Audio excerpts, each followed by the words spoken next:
guys are going, listening, and sometimes speaking up is. Thank you. No, we're gonna leave it here. I am so challenged. And I'll tell you why I'm so tired too. So do I say hello to everybody? Hello, everybody out there on Facebook. This is the first time I have to use 2 microphones, and so if I move out of the shot, excuse me, but you can always contact James. James, come over here. Send me a message on Facebook. We'll see it. So this is James, who invites me here. You want to do your whole little introduction, talk a little bit about you guys? Sure.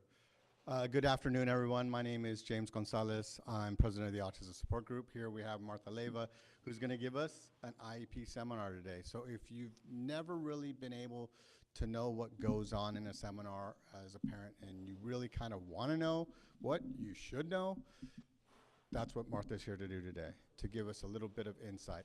Now, as Martha said, yes, we are running 2 mics.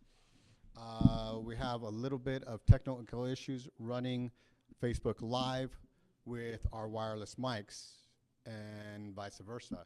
If we run just the wireless mics and we try running it through Facebook Live, well, you're going to hear Martha 5 seconds after she talked, which is kind of confusing. It's just like when you go to a stadium and you hear the national anthem, but you can see the person's mouth already moving the next words, or they're done with the national anthem and yet you still hear it over. So that's where we're on 2 mics, so that way we don't get that delay here.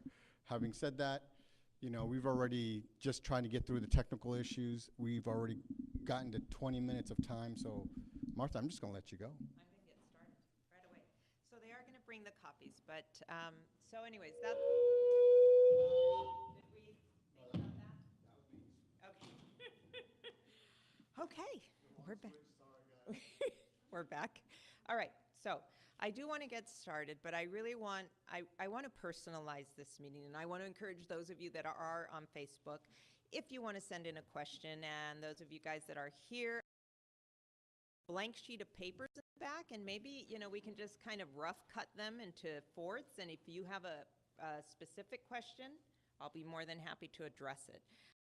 I'm really terrible about staying on topic with my PowerPoints, but I'm going to really try to do that so that you guys can get as much information as possible, okay? So,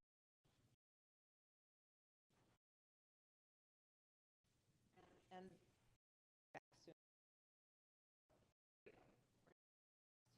this is the presentation objectives for today, and they are that I'm going to give you a very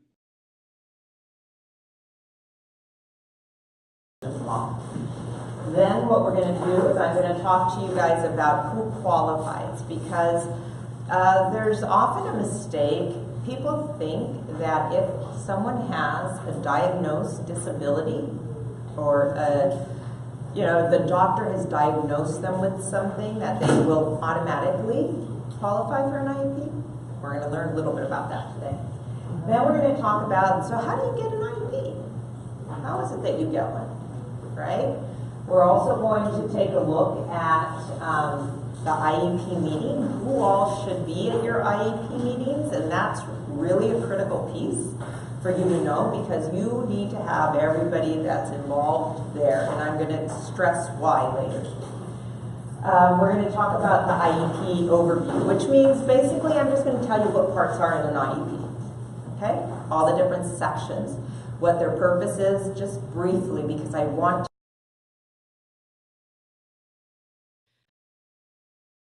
questions that you might have, you know, confused about some things.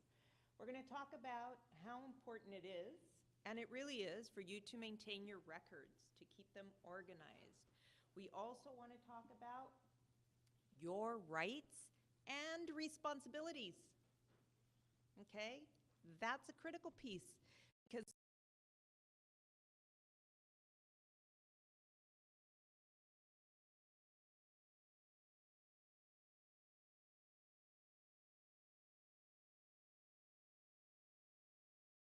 we're going to talk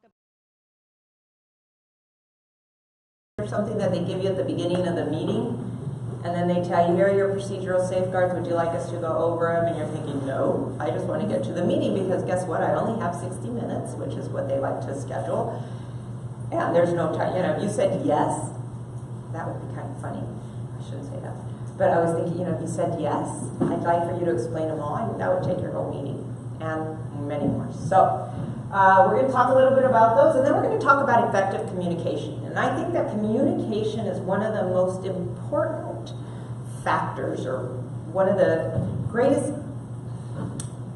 tools that you have to need. Okay? So that is really important, and I have a handout for you guys that will be coming.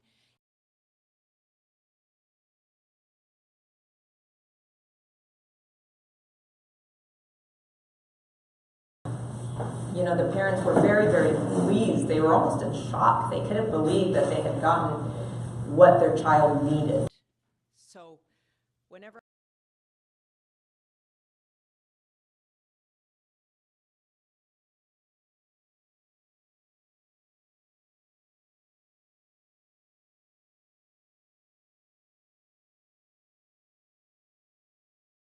appropriate education, and services be provided in the least restrictive environment. So that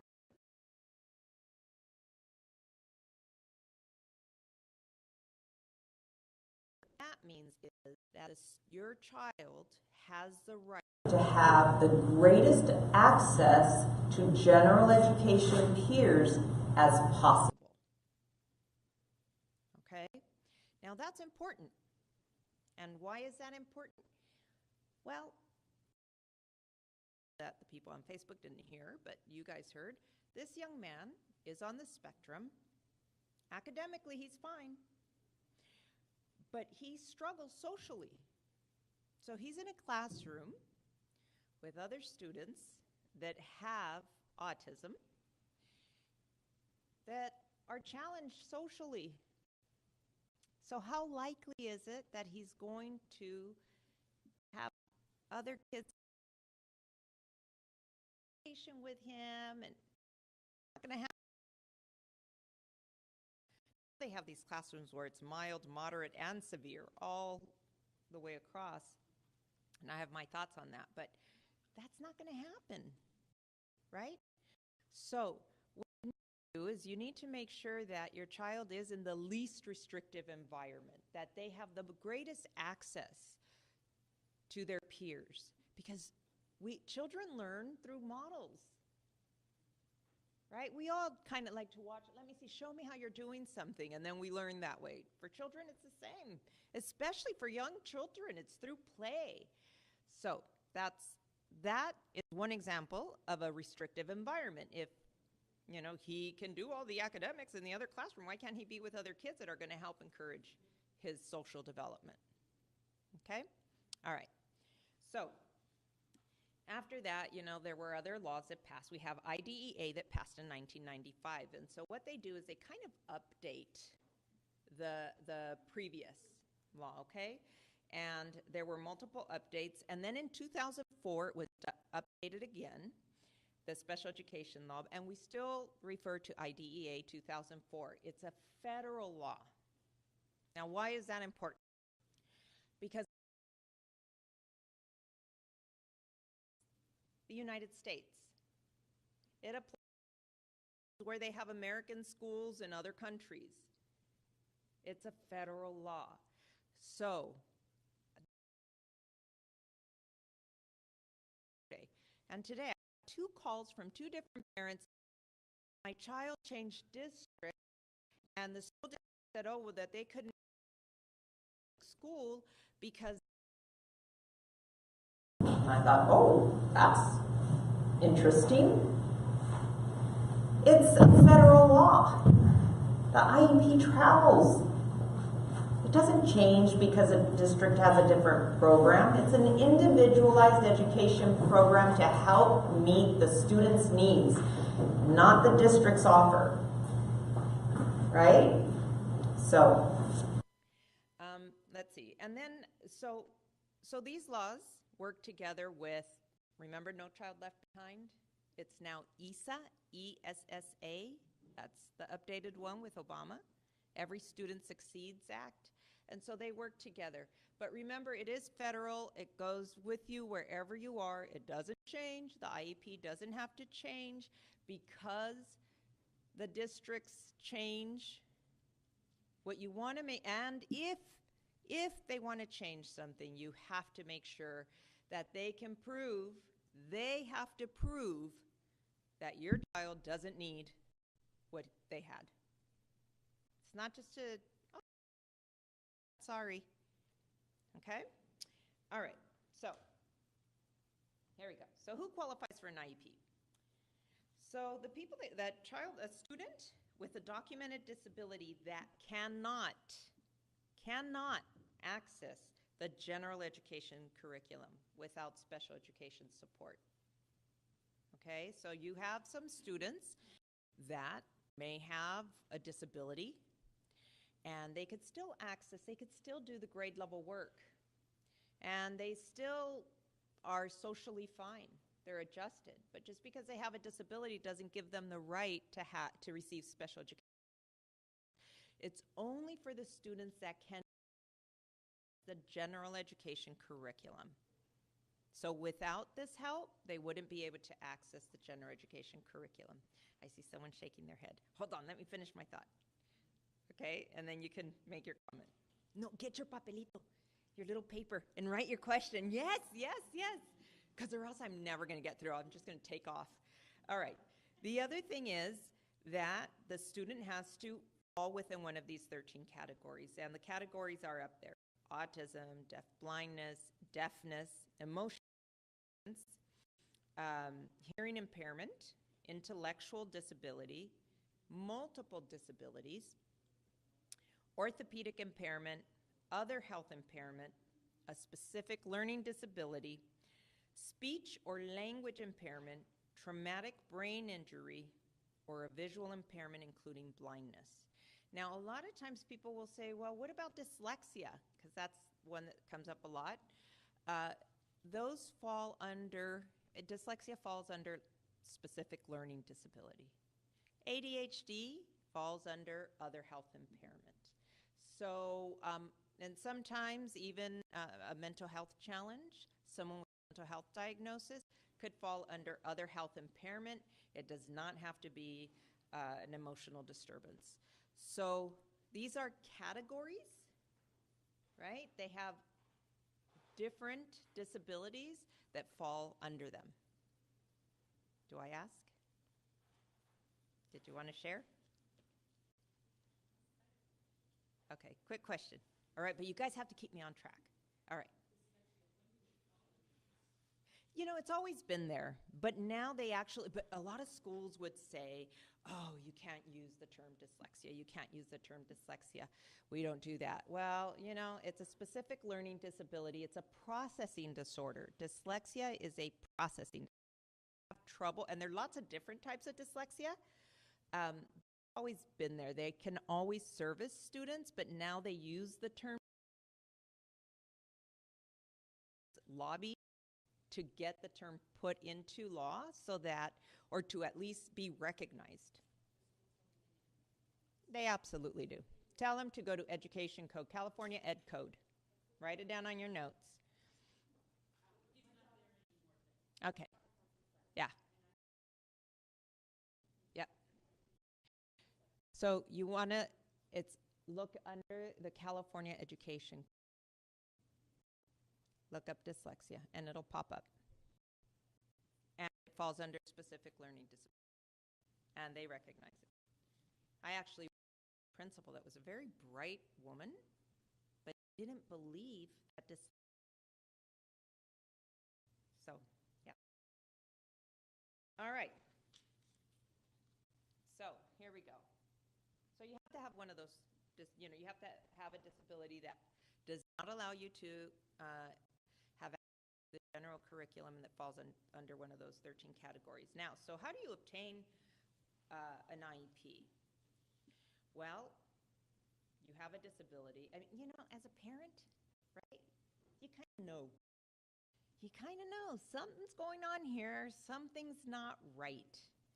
Now, let me tell you how this works. There are some things that are developmentally appropriate and some that are not. I have parents that will say to me, my child is reversing letters, I think they have dyslexia. And I'll ask, what grade are they in? And they'll say, in first grade. Well, develop kids that do not have dyslexia, that reverse their letters. So typically, if that's the only sign that you're sharing, the school's going to tell you, it's normal. You may know in your gut that there's something going on, but remember the communication? You don't know exactly how to communicate it to the school to let them know. No, it's not just that. There's something else. That's the piece that we really want to focus on, right? So how do we help them understand that that's one of the things that I've seen. There are other things that I don't really know how to explain to you in detail, or in what I call education ease in the school language, right? So you have to suspect a disability. You say, you know what, I think there's something going on here. If you suspect that there's a disability, you tell the schools. Sometimes the schools will contact you. If your child's on the spectrum, usually you go into a school and you already have an IEP, right? But if your child is not on the spectrum, if they have other health impairment, or if they have a specific learning disability like dyslexia, they may actually catch some stuff. We used to, when I was a teacher, we used to, I don't know what it is, but there's something going on here, so we would call a student study team like that. So anybody, if your dog, something's going on, if anybody can contact the school on your child's behalf and say, hey, we suspect there's a disability, okay? Then you tell the school, this is what I suspect, thank you. There's a disability, and these are some of the issues seen. James, can you pass those out, please? Thank you. These are some of the behaviors or the concerns that we have, and we would like for you to assess my child, okay? Now, there are two ways to have a child assessed. You wait for the school to go through their process, and that can take years. Or you write a letter saying, you know what, I really suspect that this is going on. You have a legitimate reason to suspect that something's going on. You explain it to them, and with that letter, you trigger a process. And that process is that the school district now has 15 days to respond to you. 15 calendar days to respond, to let you know whether, okay, you know what, we hear what you're saying.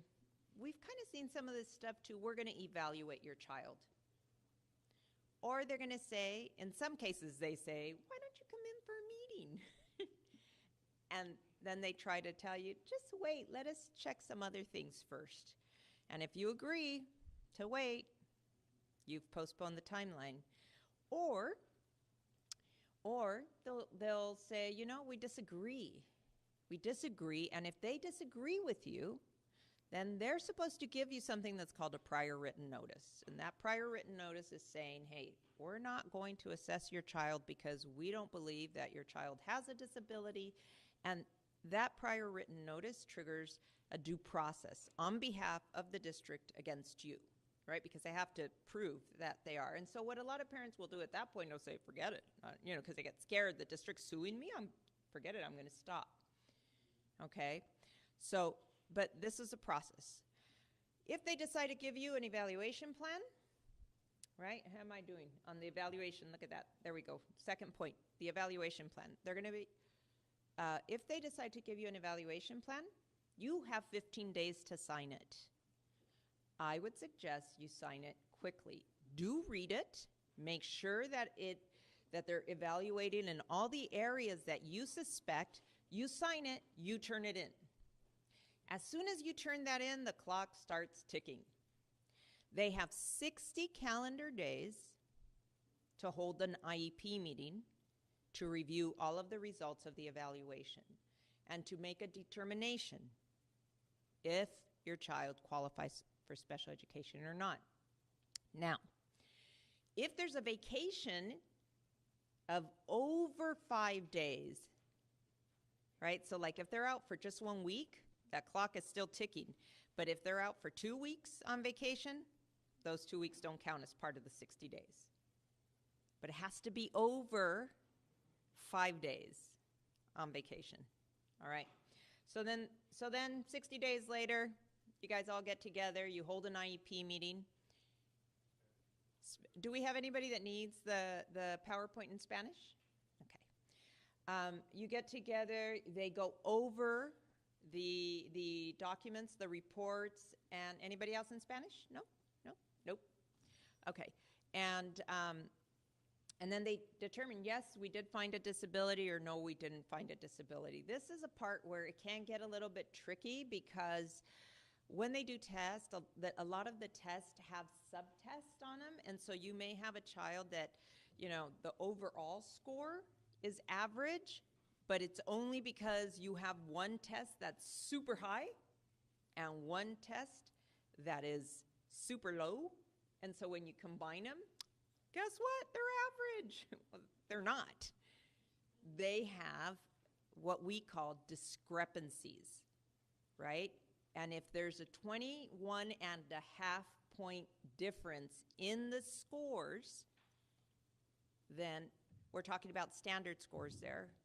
That's a discrepancy. You cannot average that in most tests. But if you're not sure, when you're going through the reports and you just see the numbers are really separate, ask them. Just ask. Ask during the meeting. One other thing is you can also ask for them to, you can ask for the reports before the meeting. Okay? And they don't have to give them to you. But if you're nice and you ask for them and you tell them, hey, you know, if you give those to me, that way I can kind of go through them and read them, and we can make sure to get through the meeting the way we're, you know, in the amount of time that we have. So you do have the right to ask for them. If you identify the student with a disability, then you go to goals. Well, now you have actually a whole bunch of other sections, and I'll tell you that. But this is the way it works. When you have a disability, that's not me, is it? Is that me? Really? When you have a disability, and that's noted in the report, your goals are supposed to be written to help get rid of or support the area of need, the disability. Okay? And then the services, the amount of services you receive is how much service you need so that you can meet the goals. I was at an IEP meeting not too long ago, and a goal was presented by one of the specialists. And I said, okay, so where did this goal come from? Oh, well, you know, this is appropriate for the student's age. And I thought, great. Where's the goal for the area of weakness? In your report, it shows that this child is really, really low in this area. And there's no goal. And she was kind of like, oh, yeah. I said, the goals are supposed to be written to help for in the areas where there's that area of need, okay? So then, like I said, the services and supports come after the goals. Oh, we're going to have a break so we can eat. Well, you can continue on, but if anybody likes some pizza, if you could just politely get up and grab yourself some pizza and something to drink while Martha's doing the meeting, we wasted a lot of time. While Martha watches you all eat. While Martha watches you all eat. You can eat too, Martha. You can politely go and get something. It's okay. I'm good. Go for it. Really, if you guys want to eat, go for it. I'm just going to have something to drink. I'll have my hubby save me a slice. And also in a little bit, we want to do the lotto. So I'm going to have you pick some names out of the hat in a bit. Cool. Okay. And then we have accommodations and modifications, and those are to support your child again.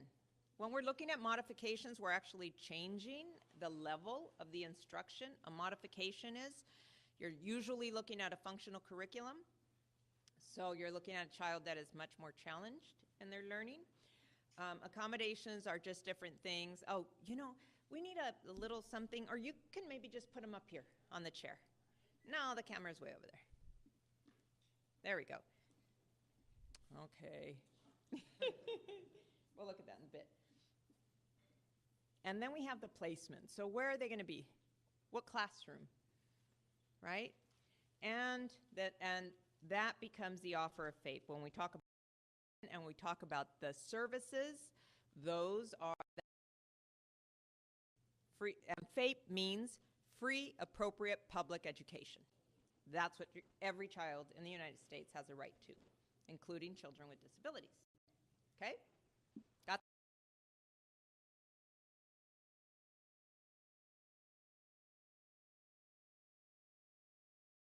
I mean by And it's in quotation marks there, meaningful participation, because that's actually, those are the words that are in the procedural safeguards.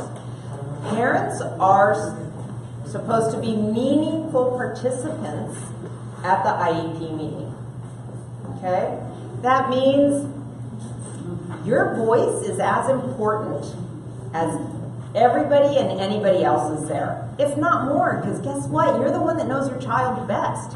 You're the one that's with them throughout the years. Sometimes the team is all new, nobody knows them, and then, you know, I don't think they do this on purpose, but I do think sometimes they come in and they think they're going to tell you who your child is. And they've known him for a whole 2 months. And it's kind of like, really? Yeah, let me give you a few lessons on my child. But, you know, I don't think that they're doing it to be disrespectful. I just think, you do. I just think sometimes maybe they're not putting much thought into their words, and it's not a good thing. Right? As educators, and because I still consider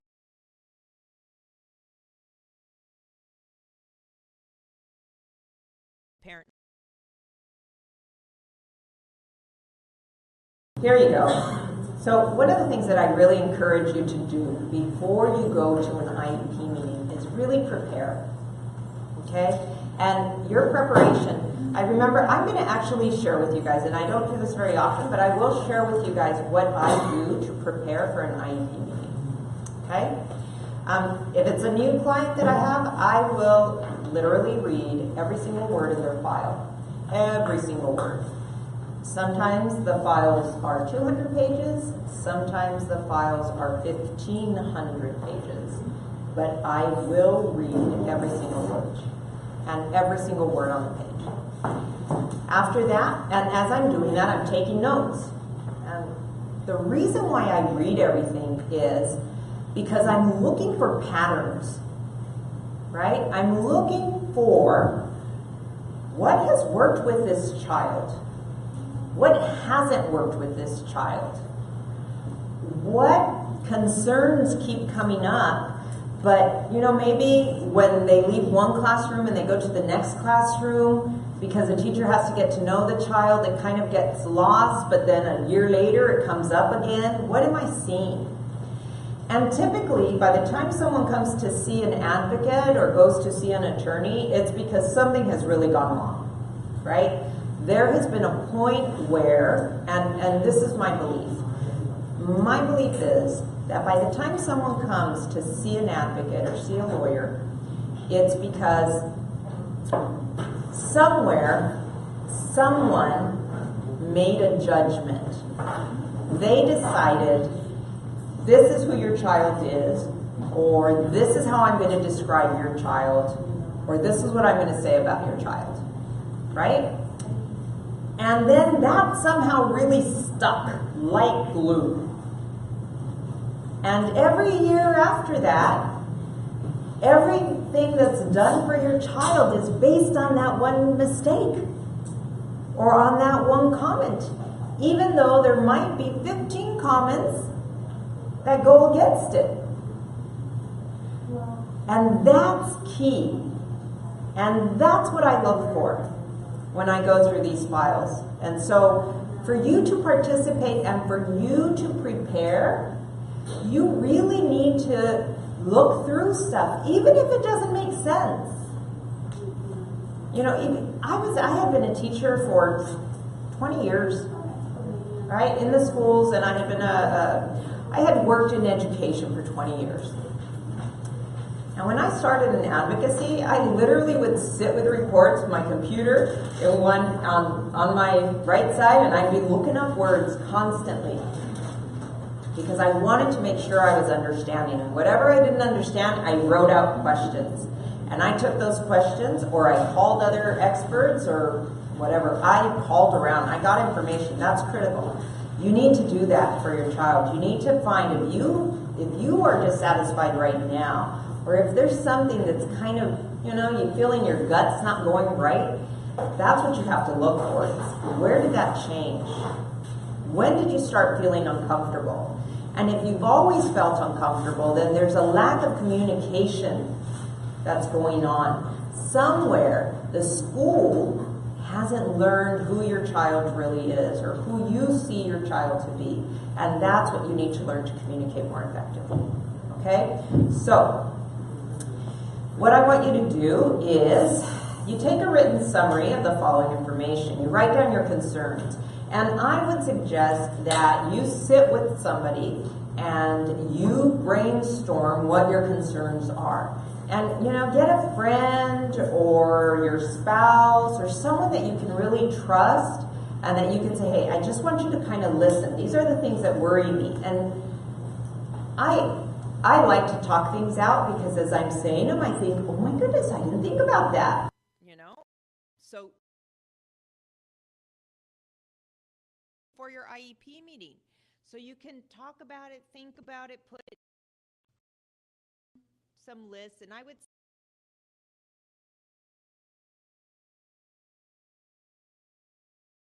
things that are you. What are your concerns? Now, I don't only want you to focus on concerns. I also want you to think about what are those things your child can do? And every child has strengths. Every child has strengths. So write those down, right? Now, your child's strengths, and when I'm talking about strengths, doesn't mean that they may be at a typical level, but for your child, they're a strength, something that they may like. So use that and write it down and share it.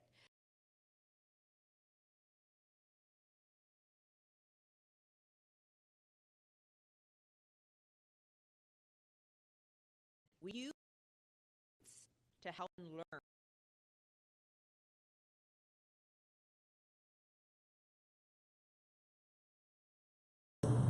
What do you see as a weakness? Now, this is the other thing. The reason why this is important is because sometimes I have found, and parents have found, and I love when this happens, that, for example, a parent will say, oh, actually, I had a parent tell me, oh, no, my child, they won't eat by themselves at home, and they throw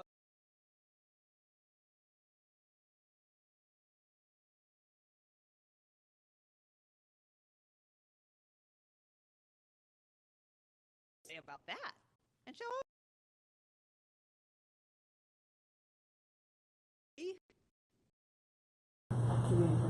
he can eat perfectly at home.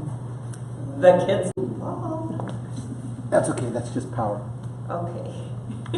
It's got Anyway, power top there, too. so it's important that you not stop and that you keep looking. And so sometimes your child may be able to do something, right, that you know that he can do, even if it's stuff at home, and I'll explain how that connects, that you can say to the school, hey, he can do this, or she can do this. And you want for them to continue to push and to see how much can your child truly accomplish. It's important for them to know, okay? So let's see. So you want to ask them, how is my child functioning? Some parents think that it is their job to write the goals. To write the goals that are appropriate for your child. but I always have it written down, right? And for this, you want to study your procedural safeguards. There's words. You can include some of those into your parent concern statement. Yeah, you can. It's not scary. Well, they may get a little scared, but usually it works out beautifully. But write it down. Have it written, a script, word for word, right? If you're there and some of it is a little bit different, you can tell them, you guys take care of some of my concerns. I want to rewrite it, and then I'll send it to you. They can add it later, okay? Then you have they have the academic performance, they have the communication, they have gross and fine motor, they have, what else is there, health, activities of daily living, they call it something else. Anyways, there's several, that's your principles of performance. Now, here's the other thing. It's called present level of performance. That means, how is my child doing now? Not how did they do last year on their triennial, and you're just copying and pasting test results. So basically, that section there is supposed to paint a picture. When you read it, you should be able to picture your child in their classroom and how they're functioning. Because it's their present level, how they're performing. And guess what? There's some kids, some adults, that don't do very well on tests, but might be able to do the work. So this is a great place even for them, that the school could say, hey, we did an assessment, and this is what he showed on the assessment, but we see him every day, and this is, and here are the work samples. So you want them to put that down, okay? Now, here we go. Oh, there are the parent concerns again. Let's see, what else? Special factors, that's if your child has a low incidence. It doesn't happen very often. There's several. Cerebral palsy requires special. There's funding that comes for that. They also have the behavior there. So if your child has significant behavior problems, that will be noted there in your special factors page. You have statements. They have to mark down which is take.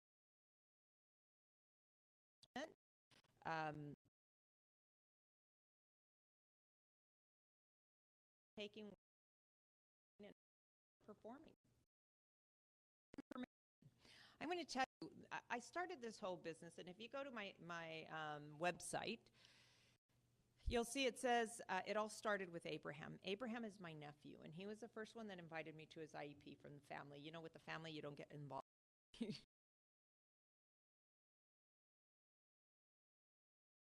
Will you go with me? And I said, sure, I'll go with you. And they had determined that in school. Oh, and my sister had told me, he's doing great. The school keeps telling me he's doing really well. He was exceeding his statewide test, the statewide test. And I thought, oh, okay. So let me see the statewide test. Well, they were giving him the test that is for the lowest 1% of children. So children with like really significant disabilities. And the problem was that this district had this practice. It's a district in San Diego County that will remain unnamed. But they used to do this because guess what? Their test scores look great because they were putting kids that were not supposed to be taking that test legally in that category, so their scores would be high. So even things that don't seem like super important are super important, okay? That's why statewide assessments ask lots of questions. And if you have 1,000,001 questions, you might even want to send them to them ahead of time and say, be prepared, these are going to be some of the questions that I have, right? Let's see. Progress on previous goals, you guys, I cannot stress enough on this one. They don't just get to tell you, oh yeah, he's doing this.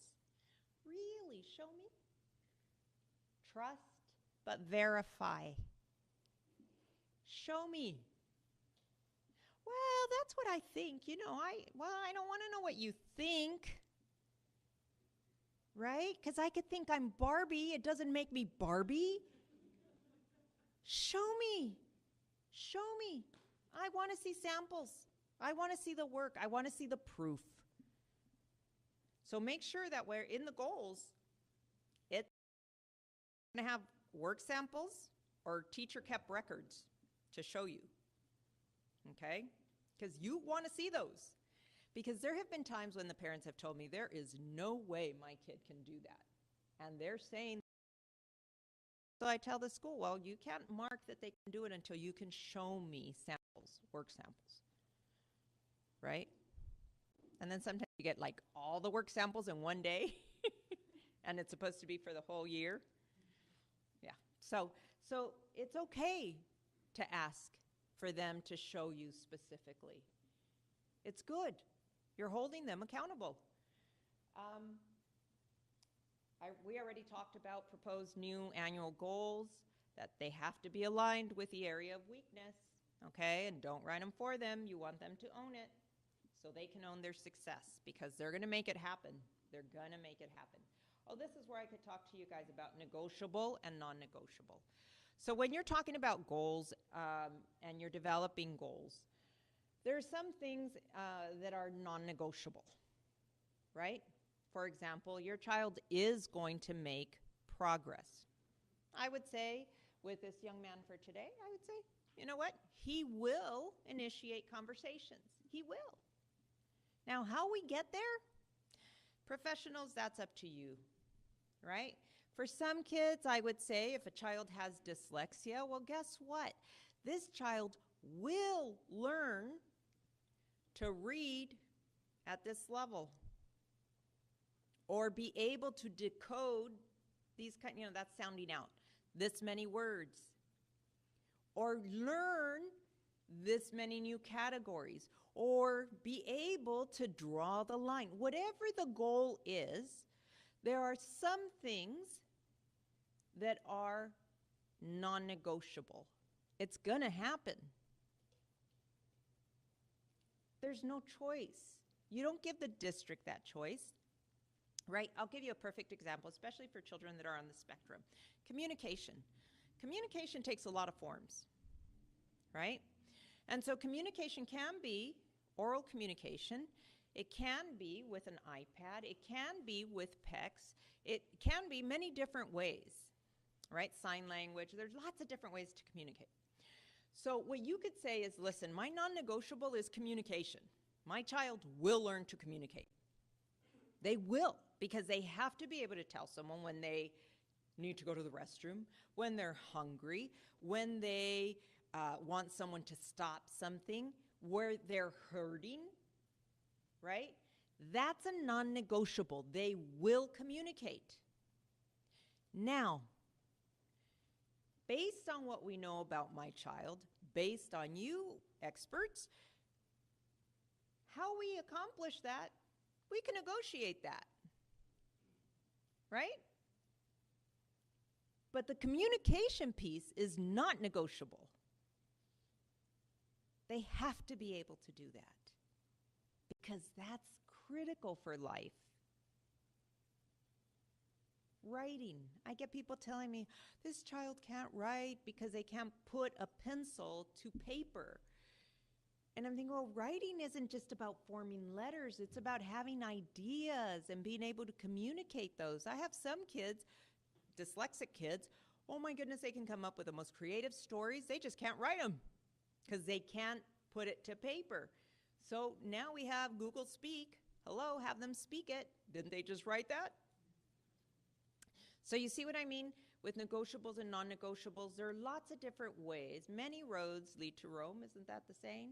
There are many different ways that you can accomplish something. The important thing is that you get it accomplished and that you don't back down from that, right?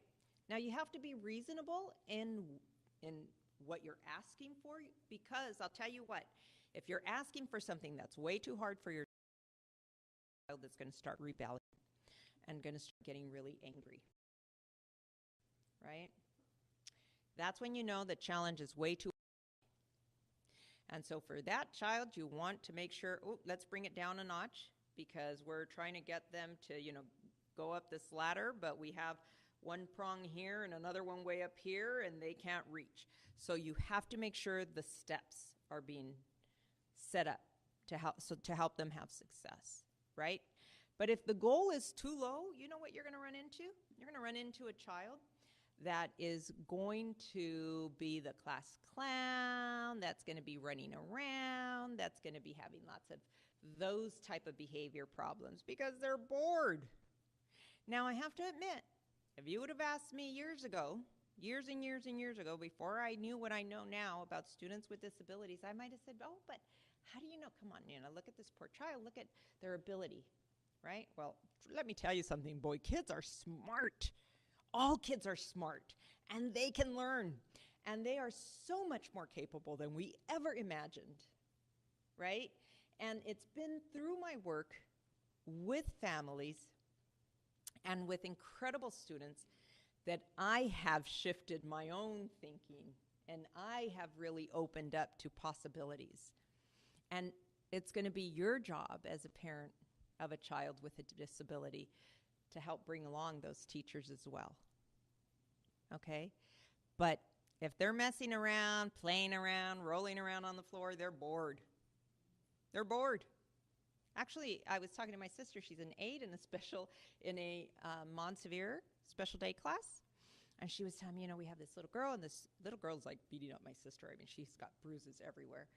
And I thought, oof, not good. And she says, we get through these many worksheets in a week. And I said, oh, she's bored. She's like, you haven't even been in there. You haven't even observed. I said, if she can get through that many worksheets, she's bored. Give her more challenging stuff. She's not going to be, so ready to bite you. Got to engage her mind. So it's really learning that process, okay? Let's see. And then the placement, of course. Where are we going to place them? And we've talked a little bit about that. There are types of classrooms. When we talk about inclusion, and I'll just talk about inclusion a little bit here because I don't have it anywhere else, is inclusion is not taking a child that has a disability with their aid and letting them sit in another classroom. That is not inclusion. They're still isolated, right? They're sitting in the back table with the aide, sitting next to them doing something totally different from the rest of the class. But they call that inclusion. That is not inclusion. Inclusion is when your child actually gets to participate and actually gets to engage in the material. So I'll tell you about this wonderful school in Chula Vista that parents told me, listen, because when I met with parents, I was a little concerned. I thought, ooh, do they really understand how challenged their child is? Because they really wanted him included, right? And so I was concerned. My teacher careerness came back. And I said, okay. I said, but you guys understand, right? Just putting him in a gen ed classroom is not going to make him typical. And they're like, oh, my goodness, Martha, we totally get that. We know our child. But he lives in a world surrounded by people that are typical, and he needs to be able to learn to function around them. And I thought, makes sense to me, So I met with the team. We were at an IEP meeting, and this was beautiful, that he would go out for social studies. And the social studies teacher was a great teacher. She was very accepting. And, she said, okay, we're staying on as pyramids or whatever, right? And so then the speech teacher said, hey, I have a program on my computer where we could actually use some vocabulary. So we're all sitting there brainstorming with ideas.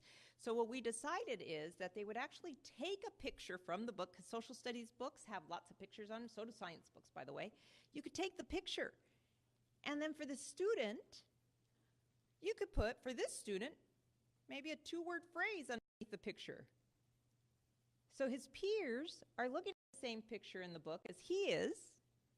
His has only a 2-word phrase because that's his reading ability, right? Or comprehension ability, while the other kids have pages of reading to do.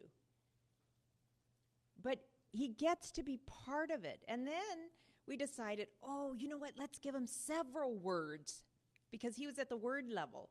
So then we'll have several icons underneath with the word underneath. And then for him, the work will be, let's have him come up with a phrase. Bless you. Or let's have him, and so we want him to sit up next to the kids. We don't want the aide next to him. And we want him to be looking at the same pictures as the other kids. That's inclusion, right? Because then he's not just the kid in the back. He is being part of the group. Now, let me go back to least restrictive environment right now when I said about the aid. Lots of parents come to me. Lots of parents come to me and tell me, I want a one-on-one aid for my child, because they think that's the best thing for their child. Well, that's about as restrictive as you can get. Okay? Because if you have a one-on-one aid, do you think the other kids are going to come up to your kid and play with them? By the way, maybe you could tell this because I was the youngest and I kind of, was alone a lot and kind of got my way.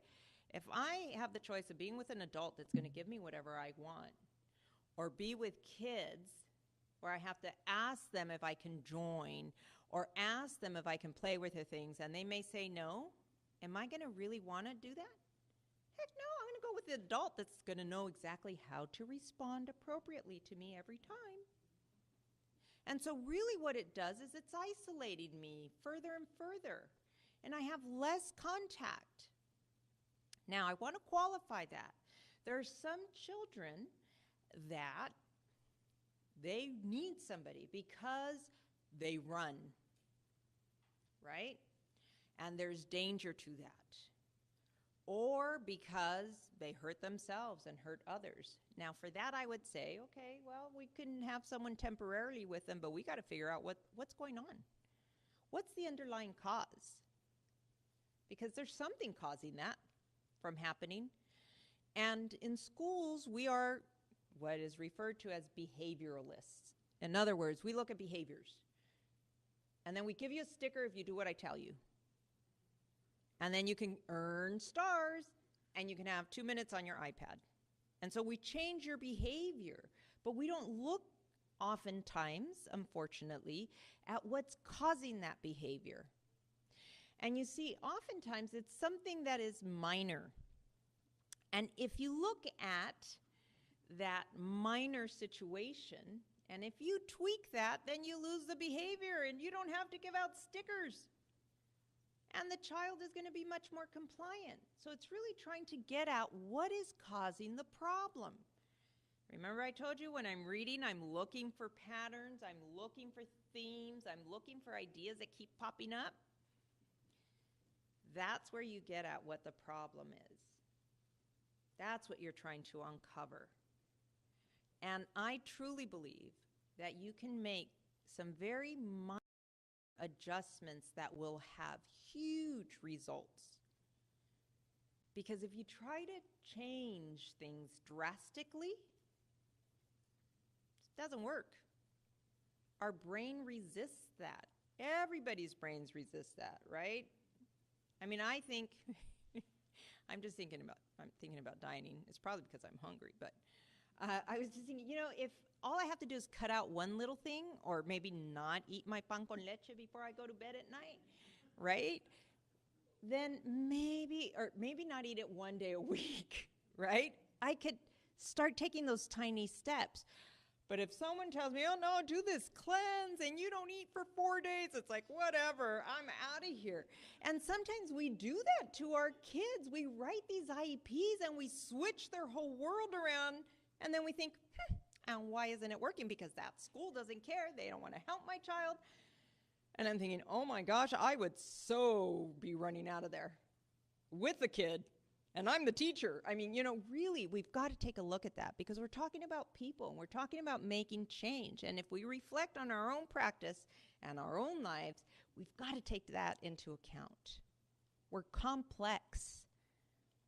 It's not just about the IEP document. The document is supposed to reflect a person, right? And their education and their opportunities. So here we go. Can we do meaningful participation? Oh, I'm going backwards. Jeez, I'm tired. Here we go. Okay, so these are the people that are supposed to be at your meeting, right? You're supposed to have the parents or guardians. You're supposed to have one regular happens very often is that they will say, well, especially if your child has more moderate or severe disease, they'll say, oh, we're not going to bring a general ed teacher because, you know, he's not going in that general ed classroom. Well, why not? Couldn't we include him? And let me tell you the reason why they include general education teachers, right? People are always shocked to find out, I was not a special ed teacher. I was a general ed teacher. But I taught many special ed students because most special education students are in general education classrooms. What the general education teacher offers is a perspective about what is typical or expected of a child of that grade level or that age. So if you have maybe is mild in their disability level, have them there, because they're going to give you that perspective, that comparison of, okay, so how far behind is he really? With like this little boy that I told you I just went to the IEP, he wasn't behind at all. I'm looking at the team and I'm thinking, oh my gosh, you guys, I can't believe you're not writing on this IEP that this kid is like way above preschool level, right? And he's responsible and he puts things away and he does all this stuff. And I'm thinking, oh, we should be celebrating that and we should be naming that. And so that's important, okay? That's why they have regular ed teachers. So then you should have a special education teacher, and it should be someone that knows your child, okay? You could also have a school district representative. That does not mean it's someone from the central office. That just means it's someone that typically they're people that have administrative, right? Like a principal or psychologist. In some districts, a psychologist is also an administrator. They're people that have the power to make decisions, all right? If they're presenting a report, there has to be someone there that can interpret the report for you. So this is very interesting because sometimes we will have something called a developmental vision assessment done, and that's done by an ophthalmologist. Is that the doctor? Optometry and ophthalmology. Anyways, I apologize. But they won't show up to the meeting. And it's like, so how do we interpret? So you need to have, if someone's not there, they have to have somebody there. Or you get them to call in on the phone and explain the report or something. But you don't just get any, you can't say, oh, here's a report. What do we do? We don't know because we don't necessarily understand what it means, right? All right. And then, and other individuals and parents love to have aides at meetings. Parents love to have the aides come to the meetings. School districts hate to have aides come to the meetings, right? You know why? All right, I'll tell you why. Because aides will frequently say stuff that can get the district into trouble, right? And so they don't want to have them there because besides that, the aide is not legally responsible for your child. It's the teacher that supervises the aide. And so, and I have to, and this I'm a little partial on the school side. I have had aides, clients of my parents, and start telling them and telling them and telling them and telling them stuff. Right? Stuff that it's like, really? You're just trying to cause problems right now. This is not solving an issue. If you're trying to give information that's helping, that's one thing. But if you're just saying stuff because you don't like the teacher that you work for, and you're trying to cause, some riff here, and I've seen it happen. The other thing is, and I'm painfully honest sometimes. When I was an aide, I used to think, oh, I could be a teacher. Look at, I'm an aide and I can do it. I can be a teacher, no problem. I was an aide before I became a cow. Totally different. Totally different. The demands and the expectations, totally different. When I was a teacher, I was administrator, school administrator, no problem. Right? Then you take the job and it's like, oh my goodness. So that's part of the reason why they don't like to have them there, because they may not necessarily understand the whole picture. They're looking through one lens, and the IEP is looking at a broader lens. I have had some aides, though, that have reported to us some things that are very troubling, and we follow up with the school on that, right? But what we don't want to do ever, and I've even had a teacher do this once, we don't want to allow the school. I had a teacher that would go up to a parent and tell that parent, oh, that parent, my client, had a child with cerebral palsy. This was a general education teacher. There was a student with autism in her class besides my client with cerebral palsy. And she would say, that child with autism keeps making noise. You need to tell your advocate. So she talks to the principal so we can move that child out of my class. And the teacher kept bugging her and bugging her and bugging her. And the parent finally came to me. And she says, this is what the teacher is saying. And I said, oh. I said, well, lucky you, huh? This year, this teacher, she likes kids with cerebral palsy. Doesn't like kids that are on the spectrum. What if next year's teacher likes kids that are on the spectrum, but doesn't like kids that have cerebral palsy? What do we do then? I mean, if we're talking about inclusion, we're talking about inclusion for all and support for all. And so what I said to the parent is, you need to stop talking to this teacher about that situation. Have her talk to her principal if she's that concerned. Don't do her dirty work for you. Right? For her. You don't do it for her. That's not your job. So I'm on both sides, I'm very, very careful because no, we're here as a team to work together and make things better. Oh, you guys know that you have the right to audio record, right? Meetings? And you should. You should always audio record. You guys, I'm sure just about every one of you in here, if not every single one of you, has at least one cell phone. Tons of free apps to download an audio recording. Record your meetings. Record your meetings because not only will they watch what they say, but you will too. Right? And you have a history, you have record, and it really helps. Okay? And all you have to do is give 24-hour notice. I always try to send notice beforehand. The other thing I always do as well is I always ask for all documents that are going to be presented at the IEP meeting at least 3 days in advance. Now, legally, they don't have to do that, but if you're really nice and maybe take them a little, a coffee or something and ask them if they could do this, most of them will try to do it and get it done. 2 reasons, if there are teachers watching, maybe I don't want them to know this. 2 reasons. One is because it means that they have to be more organized and they have to get it done, right? So they have to be prepared earlier. And the other one is so that it gives you an opportunity to read through it. Even if you don't understand it, you can highlight some of the words and things you may not know or some of the ideas and have your questions written out for them so you can get through your meetings quicker, okay? Oh, and you have the right to take a guest to the meeting. So if you get really emotional, or emotional can be, crying emotional or I'm going to kill you emotional, and it happens to all of us, right? Don't mess with my kid. Seriously.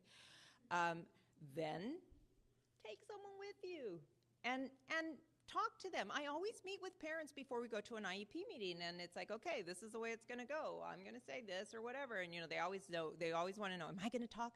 And usually at the IEP meetings, I do the talking. I said, no, but I'll cue you if it's time for you to talk, and I'll say, could you please share with the team what you just told me about? And then, the parent will share.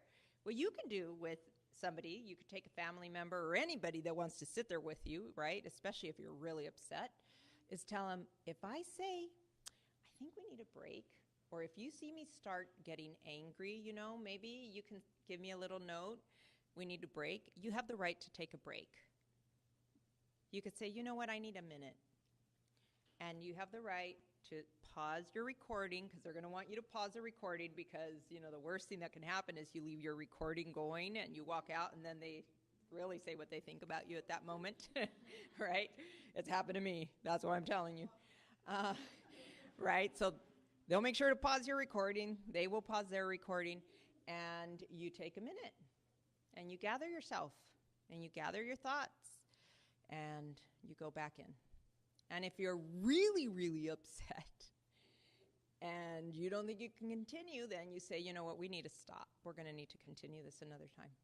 And you have the right to do that. You don't want to do anything that's going to jeopardize your child's education. And if you get really angry and you tell somebody off, they're not going to like you, and it's not going to help your kid.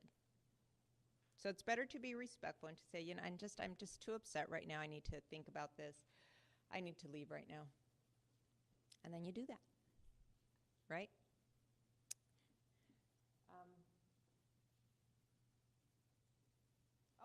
I'm going to go through this one really quickly. Organize your stuff. You guys, I mean, seriously, you know, you can buy dividers. You can hole punch it, put it in a binder. You can, you know, I love to go to secondhand stores, and you can oftentimes find those really big, thick, white binders in secondhand stores, and people are always getting rid of office supplies. And you can pick them up for cheap because they can add up. And then put your paperwork together. Now, the way I put the paperwork together, it doesn't have to be the way you do.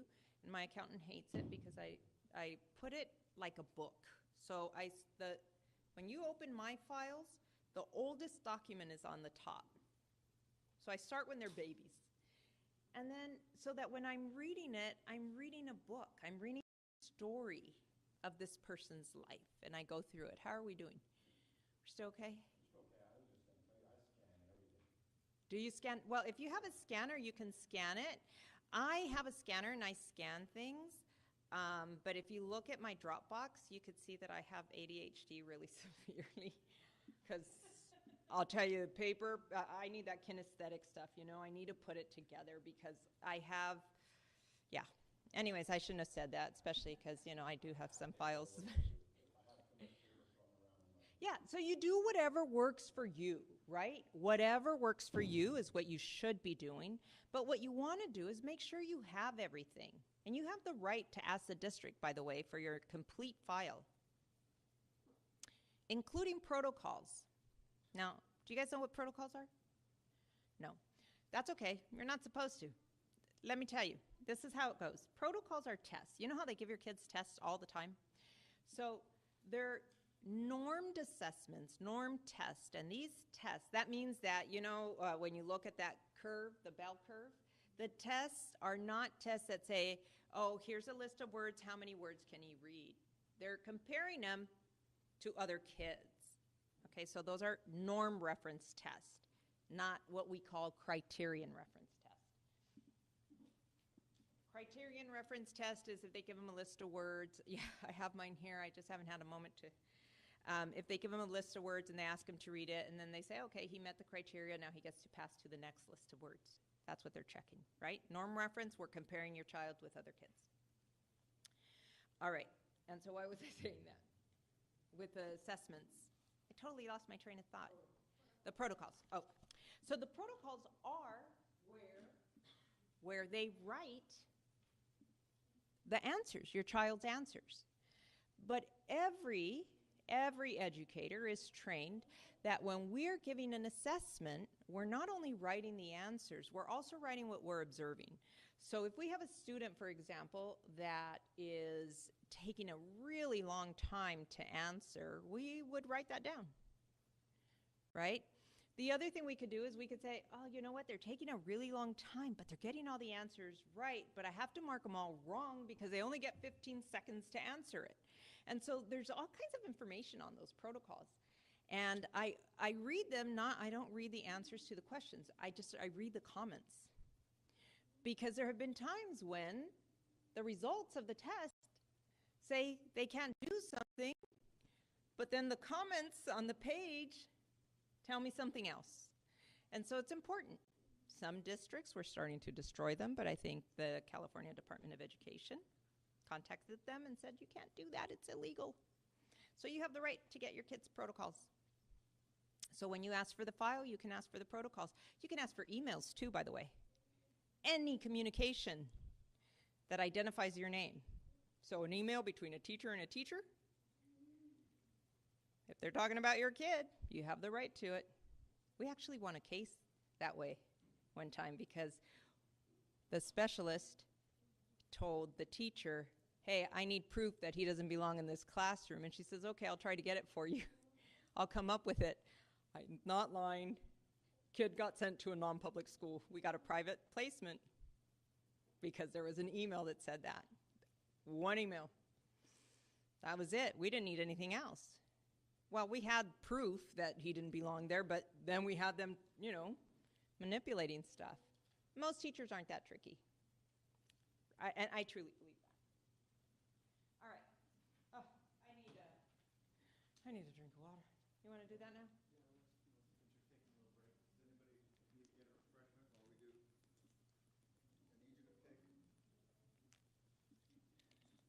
What's this?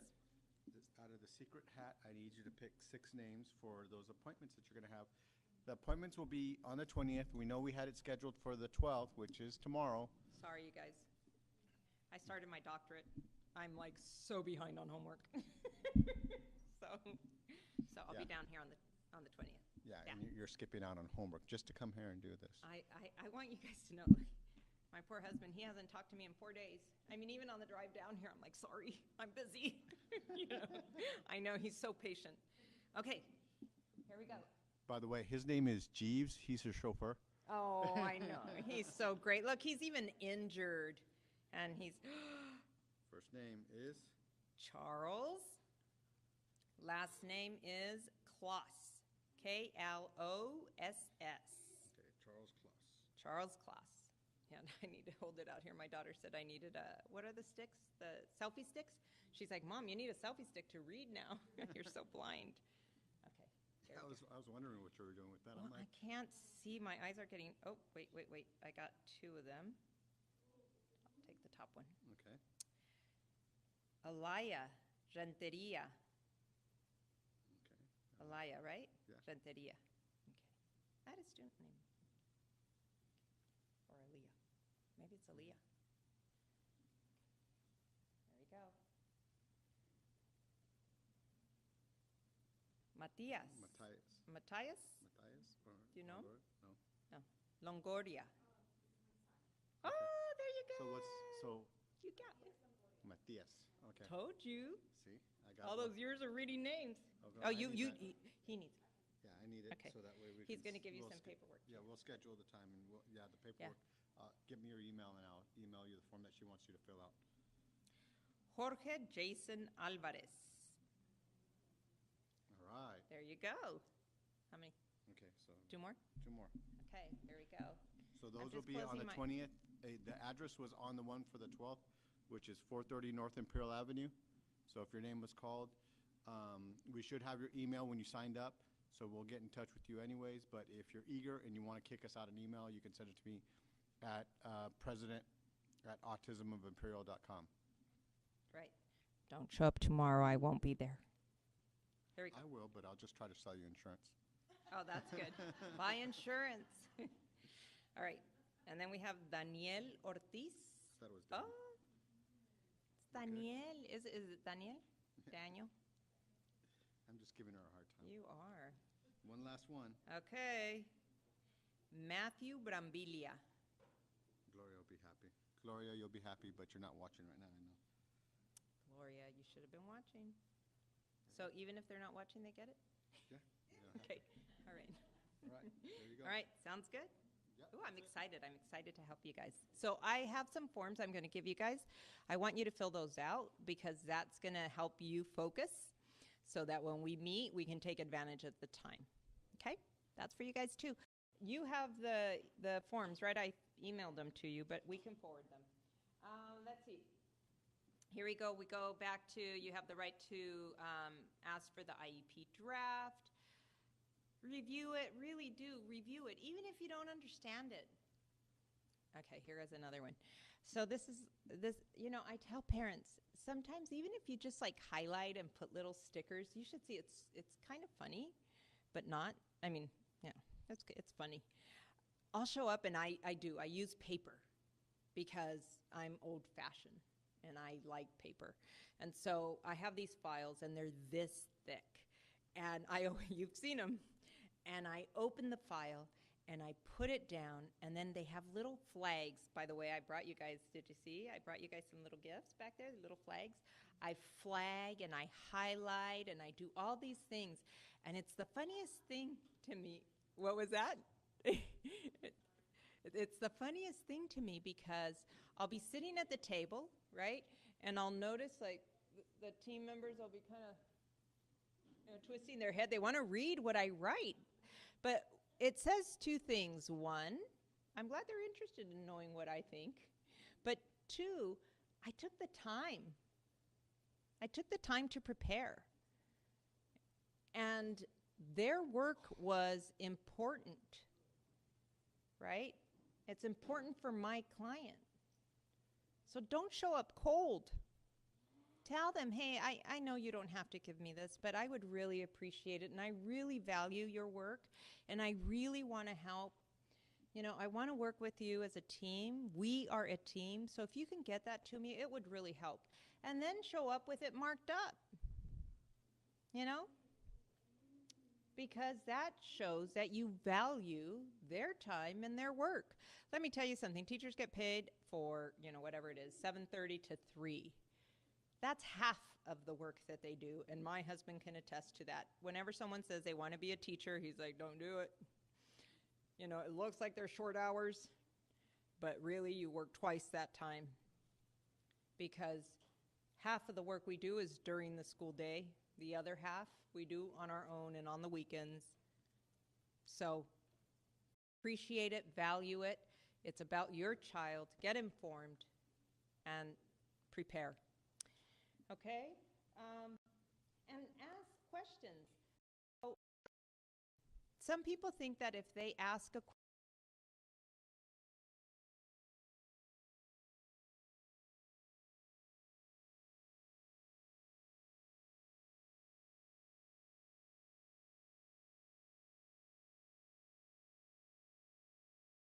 what I think is going on, if it's in an area that I'm not an expert in, I will ask the expert, the occupational therapist or the speech therapist, okay, this is what I was thinking, but help me understand why you're saying something different.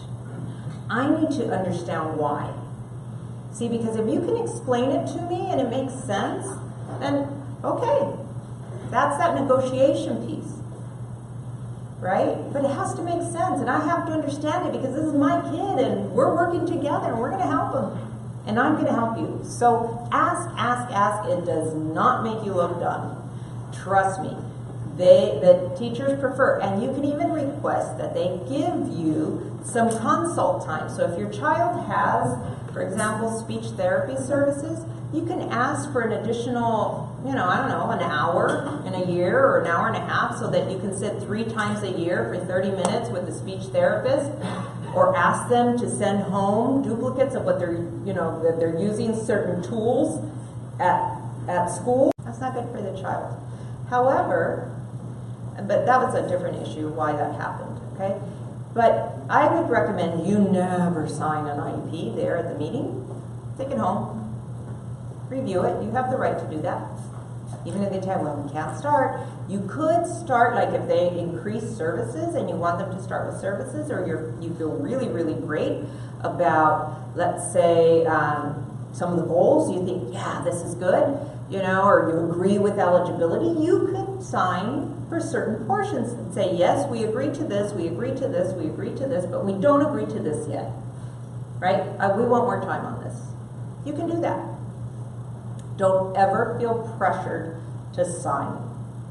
Because if you're feeling pressured, Most teams that are really legit and are just like, hey, it's okay, they're not going to pressure you. They're going to say, that's fine, you have the right. But, you know, also don't keep it forever. I mean, really take it home, put it down, don't read it that night. But go back and read it. And ask yourself, why don't I agree? What doesn't feel right? And talk about that. Resolve it. Okay? So that's what you can do. So here, you work with the case manager to solve the problem. You can request another IEP meeting, and you can share the areas that you don't. Polite email back. Absolutely, we would like to start earlier so that we have plenty of time. Perfect. Thank you so much. You're so kind. Right? We don't have to be rude.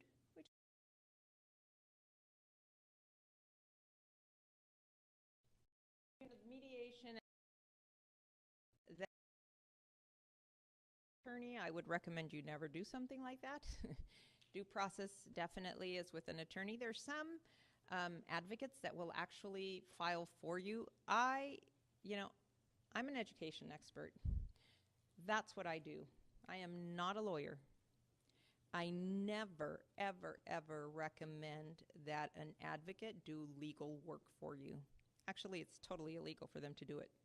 Anyways, but you need to have someone that knows the law, knows it well, and someone that also knows how to negotiate and work with the schools, because they, all the attorneys know each other as well, right? So you want to be informed. Procedural safeguards, told you, those are those massively long, I think it's like 5 pages front and back, right? Yeah, it's like a book. I actually read through them, like sat, and I thought, oh, fun reading tonight. And I rewrote them, and I'll send them to you. I sent you one of the, I think I took it away. So I summarized them for you guys. But basically, it's information that's supposed to be provided to you, to parents, outlining your educational rights on behalf of your child. You're supposed to receive them whenever they are going to do an assessment. So anytime they're going to assess your child, they're supposed to give you a copy of your cards. Typically I tell them save a tree. I mean, they haven't changed much, but they have to hand it to you. They have to hand it to you at least once a year at IEP meetings, and when you get an evaluation plan, let's see, when they're going to schedule an IEP meeting, at the IEP meeting, they will give it to you. Many of them will send it to you through email. And if you're going to request mediation or due process, they're supposed to give them to you as well. Okay? They're pretty involved. I think I have them summarized here. Participation for evaluation, placement, and IEP. In other words, they can't decide without you there. They can't assess your child without your signature. Okay? They can't change the placement without your signature. And they can't make changes to the IEP without your signature. So sometimes they will do those changes. They won't document them. And that's also illegal. Okay? You have to consent or refusal to consent and prior written notice. So you have to consent. You have to say, yes, I agree, or I don't agree. And they can sue you, by the way. School districts can sue you. And there were times when we had parents that were not very involved, and we were really, really concerned as school staff. We were concerned about a child's learning disability. Parent never showed up for anything.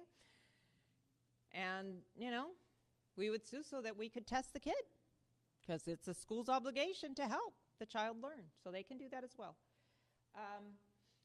And then the prior written notice is when there's going to be a significant change. And now they even give them, I think, for evaluations. They hand them out all the time. Before it was only during lawsuit, due process. Now they use them quite a bit when they're going to do any kind of change. They'll give you a prior written notice, which is just letting you know what they're going to do and why. That's what's explained there. You have access to there's that whole evaluation, suspected disability, and non-discriminatory. That non-discriminatory is important because what that means is that if you have a child that's bilingual, your child has a right to be tested in both languages. There's some of our kids, that might know some more words in Spanish maybe than others, or maybe they're 50-50. And so they have the right to be assessed in both languages. If you have a child that's nonverbal but that knows sign, they have the right to be assessed in sign. I have one client, this little girl, she's second grader now, and she's trilingual, Spanish, English, and sign. And she has Down syndrome. And it's amazing, and she gets assessed in all three. Yeah, she's a bright girl, very capable. So the test has to be non-discriminatory, which also means that if your child doesn't have much language, then we're not going to give them a test that is all words. If you have a nonverbal student, you give them a nonverbal test. But here's the issue. What I say sometimes is these tests are really measuring what your child is not able to do, right? Because if I have a child that's nonverbal, so then they give them a nonverbal test, which means they don't have to use words. But they also have problems with their eyes. Well, guess what? For the nonverbal test, they have to do everything with their eyes. So then you're not really getting an accurate measure. You're seeing what they can't do, but not necessarily learning what they're able to do, right? Access to the educational records, you guys have the right to just write a letter, just a note. Hey, I'd like to have a copy of my child's educational records. If you don't have them, you might want to get them, and then as time goes on, you can also save work samples in there and everything, okay? So you can see their growth as well. Children that are attending private school also have the right. They are assessed by the public school, and they can get some supports from the public school as well, some services. And there's this whole formula with the money issue, so that they are supposed to receive the same amount of support in funding as a student that's in a public school. Yeah, no. Well, they can consult. Yeah, he can still, it's not called an IEP though. It's called something different. But, and I can't remember right now because I'm really like, it's been 2 hours of me talking nonstop. But I'll get that for you. But yes, they, we've had the public school come. It's ridiculous, really. It's like an hour, for the whole year, or communicate with the school, service as consultants for the private school staff or stuff like that. But we have had it. Yes, you can. So, the mediation and due process hearing and stay put. Now, I was just talking to a parent about stay put. Stay put means stay put. You stay there and wherever you are, right? Can I, excuse me. I need a tissue. My sinus. So, I don't know what I did. Do you have any? Thank you. My nose started running, and I don't want to do my teacher wipe. But let's see. Stay put. So that. Okay. Thank you. Yeah, I'll take anything. Oh, look, she has soft ones. Thank you so much. Thank you. All of a sudden, my nose started. I don't know if you want to come on camera for that. They have to see. I'm just gonna. There we go. We're good. All right, okay. Stay put. So I just had a parent call me, and she said, my child went from one district to the next, and the district said, we're not going to fund his non-public school. He was in a non-public school. He was doing well there, and we got one, honey. Thank you so much. But the school district said they're not going to fund it. And they wanted me to sign something so that we have to take him out of the non-public school. And I thought, oh, I don't think so. If his IEP says non-public school and he's doing well, then he goes there and they get 30 days to do the assessments and to say, you know, he doesn't need it anymore. Look how wonderful he's doing. Or, I guess that's the right place. But it's very expensive. Non-public schools are very, very expensive. But that would be, so I told her, no, you have the right to stay put. You have the right to say, no, I'm not going to change his placement. He's going to stay put while we go through due process, right? Or until we figure this out. So you can do that. File state complaints, you could do that too. I've done those. I mean, this is not due process of education, and you say, hey, I want to file a complaint against, you know, this school district. Illegal. These are like civil rights complaints. I actually had someone, and we haven't to locate her or know who it is, but someone here in the Valley that I interviewed that told me that the school had taped her child's shoes on. Oh my gosh, talk about a civil rights violation. You know, you can write complaints. Those are complaints to the state because it's a civil rights violation. Because he would choose because he had a sensory issue. And another issue was going on as well, and so they taped him on. You know,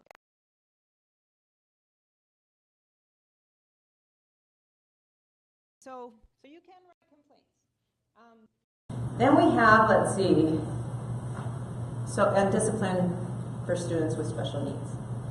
A lot of parents think that if their child has a special need, they cannot be suspended. Wrong. They can be, right? But you have to prove that it was not as a result of their disability that they did this, okay? That it was not a manifestation of their disability, that they chose to do this and had nothing to do with their disability.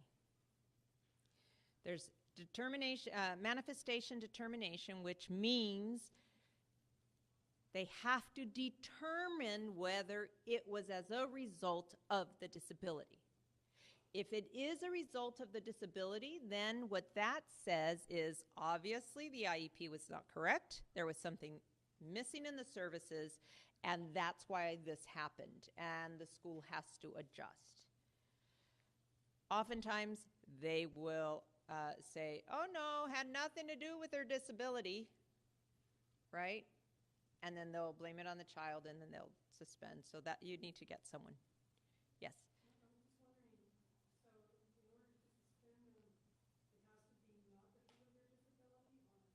Has to be not a, yes, not a manifestation. Well, no, expel them, right? Expel them, sorry, expel them. But this is the thing. Part of what happens is that if they're suspended or removed from their classroom, right? So they don't have access to their education for more than 10 days, it's pretty much the same thing. Yeah. No, I'm talking 10 days in a school year.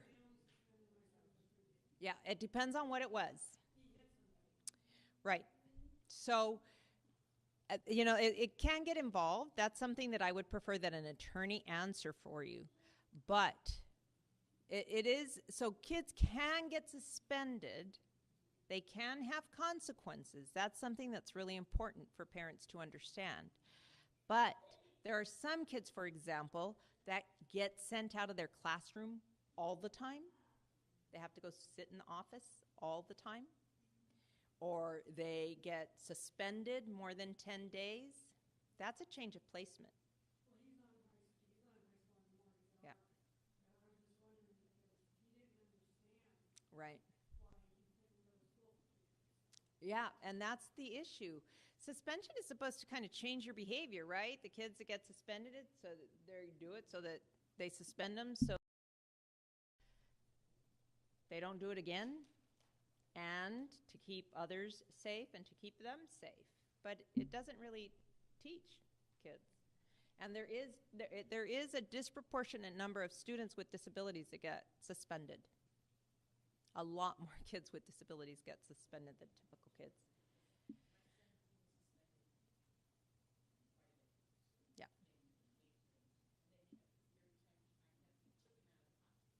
So if he's removed more than 10 days in an entire school year, my understanding is, right, and we've gone to manifestations and I've worked with attorneys on this, but this is a legal question. My understanding is if it's more than 10 days in a year, that's a change of placement. So you can discuss it. Now, this is an issue. I had a case where, I've had a couple, where the kids keep getting in trouble.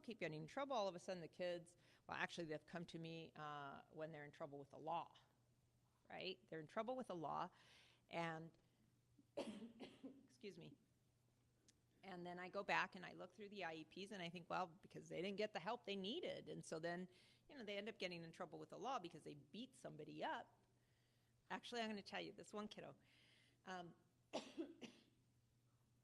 it was a very interesting case. This young man, his entire file was maybe this thick through 8th grade, which means there's not a lot going on. Things are going pretty well.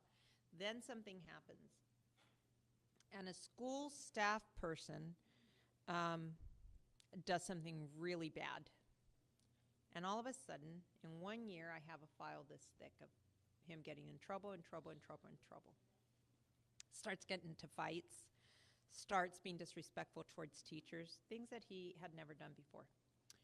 So, excuse me. So he gets into some significant trouble, gets arrested, actually does some time.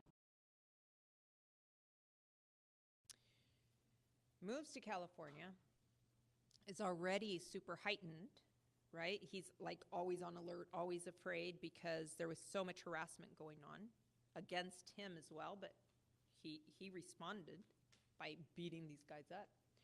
Comes to California, and someone, you know, high school, what do? It's a new kid in school, you give him a hard time. They go to give him a hard time, and he really goes off on them. So they're looking, and they're thinking, okay, this kid, when I get the call, he's been arrested, they're doing all this stuff, you know, they were thinking of putting him away, felony, I mean, just crazy stuff. And I'm thinking, holy cow. So I go back and I'm reading through this whole file, and I meet with the teachers in the school, and I say, hey, this is what's been going on, and this is where I saw the change, and this is what this student is capable of, and he's never received the supports he's needed, and all that, Anyways, the teachers all, oh my goodness, the whole school backed him up, his school team. They went to court. They wrote letters on his behalf. Okay, and this is a new school for him. So they didn't put him in jail. He got probation for a year, and he had to go to therapies and do all this stuff, right? Oh my gosh, he is now, he just started, graduated. Mom sent me an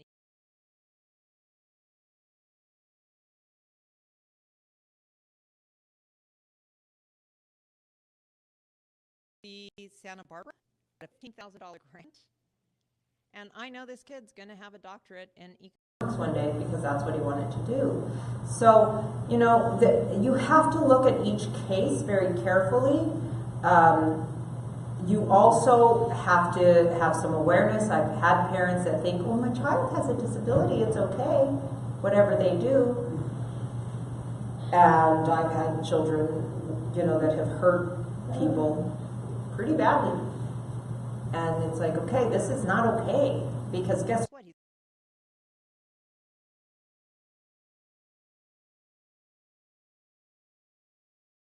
Hurt somebody, there's going to be a consequence. So we've got to figure something out. So when there are problems that are going on constantly, there's something missing in the program.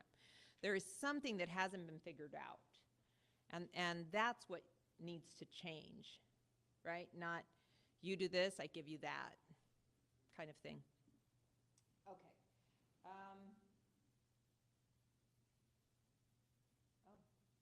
For more information, contact me. Oh my gosh, I'm tired. I'm pretty tired. Okay, you had a question. Do you want to ask it? Do you want to give her the, can we give her the mic? Okay, well, it says, all right, it says, my son is 4 years old in preschool. Does an observation referral the same as an evaluation plan? An observation referral, that's how it's written out?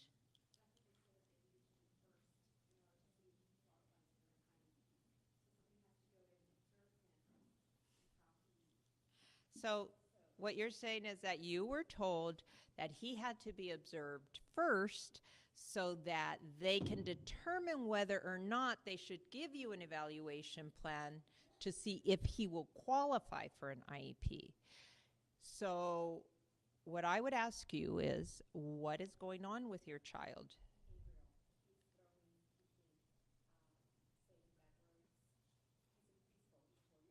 Okay. Uh-huh.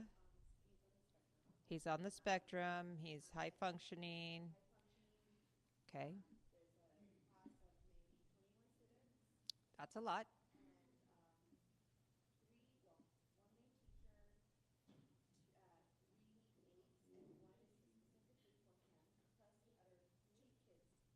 Okay, so if he already has an aide, that tells me there's a history of this. Okay, but if he has his own aide, there's a history of this. No. I'm not even talking about them. I'm just asking you. Okay, so don't feel bad. Okay, I'm just saying if he has his own aide, then there's a history here. So, and he doesn't have an IEP? So then obviously, if they're willing to pay someone to be a one-on-one aide, then there's enough concern, right, that they have to put someone right next to him. So are they thinking that it's his choice to behave this way?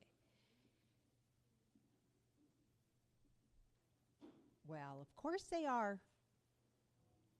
Because otherwise they would see it as part of his disability. Wouldn't they? Right? I mean, I'm thinking, because why else wouldn't you assess him? So what I would say is that he probably needs, did you write a letter saying you wanted him assessed?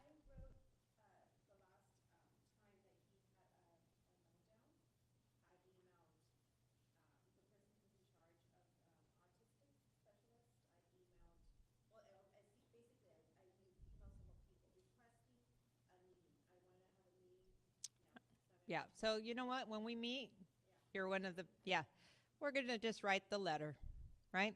And we're going to say that you believe, we suspect there's a disability, we know there is autism, and that we suspect that there may be some areas such as sensory processing that may be impacting his behavior in a negative way. We also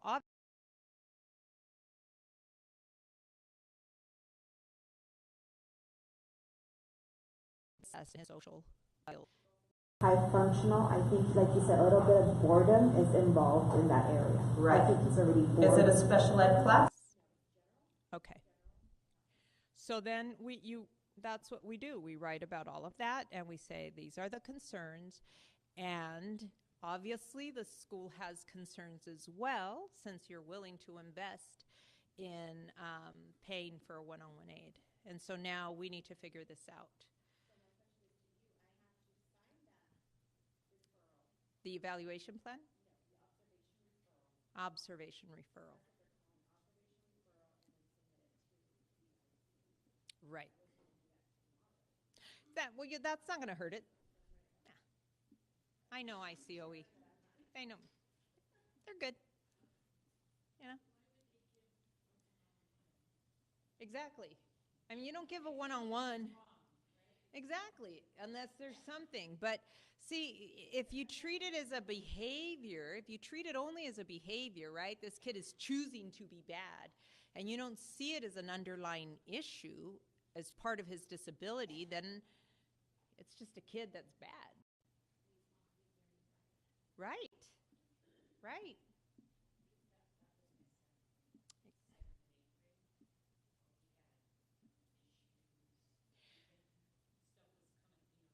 Absolutely. Yes. Right. Right. And so what happens is that at that point, we shouldn't be doing that. What we should be trying to figure out is what's causing this behavior, especially if it's a newer behavior, if it's a change in behavior. We need to figure out what's going on. Why is this happening? And does he behave this way in all environments, or is it just in this environment? You know, and all of that information is really important. Yes.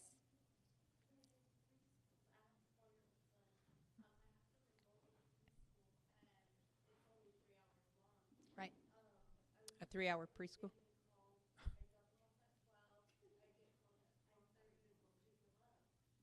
Why?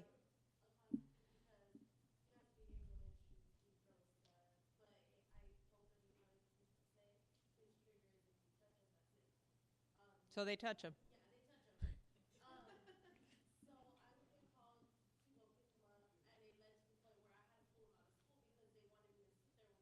No, no, no, no, no, no. It is their obligation to educate him. And it is their obligation to figure out what's triggering him. And so what you guys ask for as part of his evaluation is a functional behavioral analysis. Now, it's going to be, I do apologize, I'm really tired right now, but it's either an FBA or an FAA. One of them has dropped from Ed Code, but a behavioral analysis is where you're trying to figure out what is the trigger. So whenever someone does something, there's usually something that triggers them, and you need to see what that trigger is. If you can figure out what that trigger is, right? Because by the time they're touching him, it's because he's already been triggered. So the trigger is not him being touched, right? There was something before him being touched that made him escalate, to lose the regulation. So when we regulate, it's kind of like when we're in balance, and there are things that can make us lose balance. So we need to figure out what was making him lose balance, as well as your child. What's making him lose balance and causing him to be triggered, and then comes a consequence, right, which makes things even worse.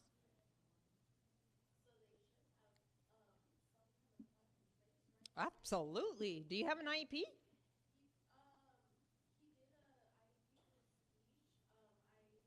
For speech only? Oh, please. Till we've expelled him. I mean, in essence, that's what they did, right? They didn't officially, they just forced you to take him out.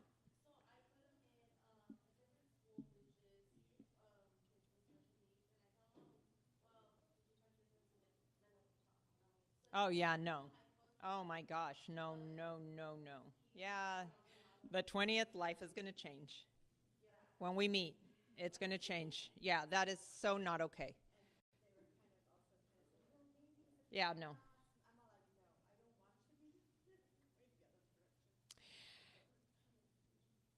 So if you guys are going to be talking to them soon, just tell them that you're going to be meeting with Marta and that we will be contacting them. Okay? They know me. I like them. They're good people. You know, sometimes we just have differences of opinion that we have to figure out and resolve.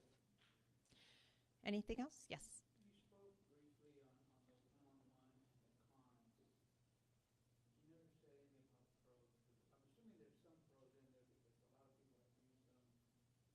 a lot of people have used them. I can attest to a family member who's also had a child on the spectrum, and he had a one-on-one and was very successful. Successful, define successful for me. Very iPhone. Well, he was high functioning with or without an aid. Well, I don't know to the specifics, but he went from being a nonverbal to a very high-functioning verbal kid. I'm not saying that I'm justifying it with a one-on-one, but Right. since you brought it up, you made it where there's more cons to it. You didn't say the pros, and I'm sure there's some pros. I did. I said if you have a child that runs, for example, that escapes, that safety is a. Let's say that's not an issue where the kid is the one who runs, but more on the academic side, for the one-on-one system, and maybe in focusing.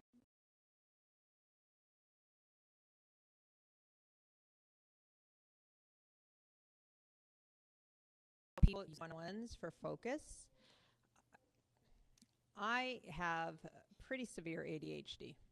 My husband can tell you. We go to this, there's this restaurant that we go to that we love, right? But they have TVs all over the place. And usually when we go, it's like on a Friday evening. So I'll get back to this. And if I don't, you rein me in. But, I'm kind of like, okay, he's talking and then I'm like, oh, look at that. And I totally lose focus. You're talking about focus, right? So then my husband sometimes would have to say, hey. And I was like, oh, yeah, sorry. And then he'd start telling me again. He's sitting back there kind of looking and laughing. And then I'd be like, oh, my God, here's this TV, and it's like, Until the last time, I think it was the last time we went there, he started talking to me, and I said, okay, wait. And I leaned in, and I kind of did this, and I said, let me just stare at you. Go ahead, talk to me, and I was so working hard, right? This isn't a social situation.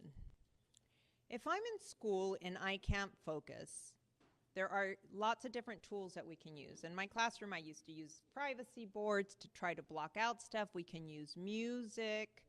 We can use all kinds of different, right? The kids can have earphones, little headphones on or whatever, to try to help with the focus. We can do some occupational therapy type exercises so that your body regulates. That, to me, as an educator, makes much more sense than to have someone focus. Turn around. Do this one. You missed it. Look over here. Don't look at your friend. That, I don't think, helps the student learn to overcome some of the issues. Will they get the work done? Yes. Are there other ways, other options? Remember, the non-negotiable would be we have to focus. The negotiable is how do we do it? So, my question, because I don't answer superficial questions, right? I always want to dig deeper. So he did very well academically. How did he do socially? He did well? So this person was really good at facilitating his interaction with others? So there are exceptions. Right, and then that's what I mean. I think he got lucky with the person that he got, and they went above and beyond what we need. Well, there you go. They went beyond. Oh, so it was someone that was trained in this. And they were at the school? Servicing. Oh, okay. So you're looking at a different situation there where you're talking about someone that's trained to be an ABA therapist. Now, I have my own personal opinion about ABA. I think people think that ABA is the end-all for autism, but it's very behavioral based, right? It's very much, you do that, I give you this. You do that, I give you this. You do that, I give you this. You don't do that, you don't get this. And life, I don't know. I truly believe that for some children, it's really important to, I've seen ABA done in a more naturalistic way. So it's engaging the students in things that are enticing to them, that they want to learn, that they want to do, that is good, right? And so then you teach. I had a parent today talk about they're doing food therapy, I guess, so that they can learn to tolerate more foods.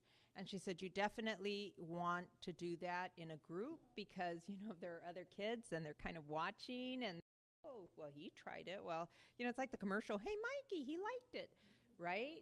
Right?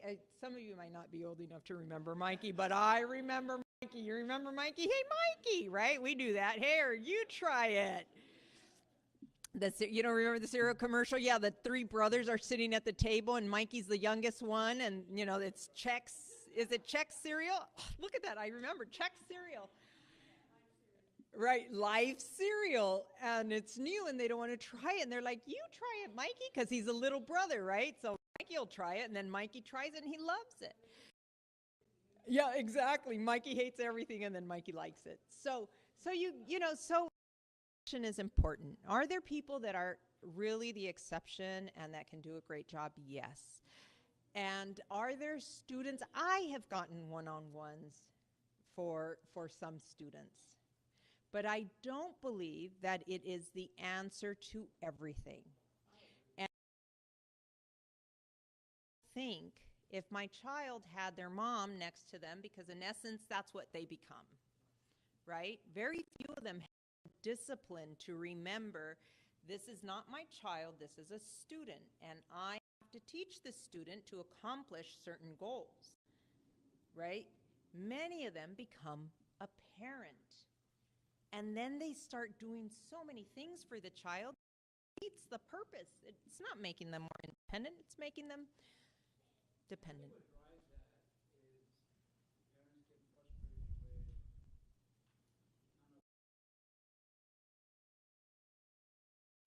The quality of the teacher. And they think that an aide is going to have more quality?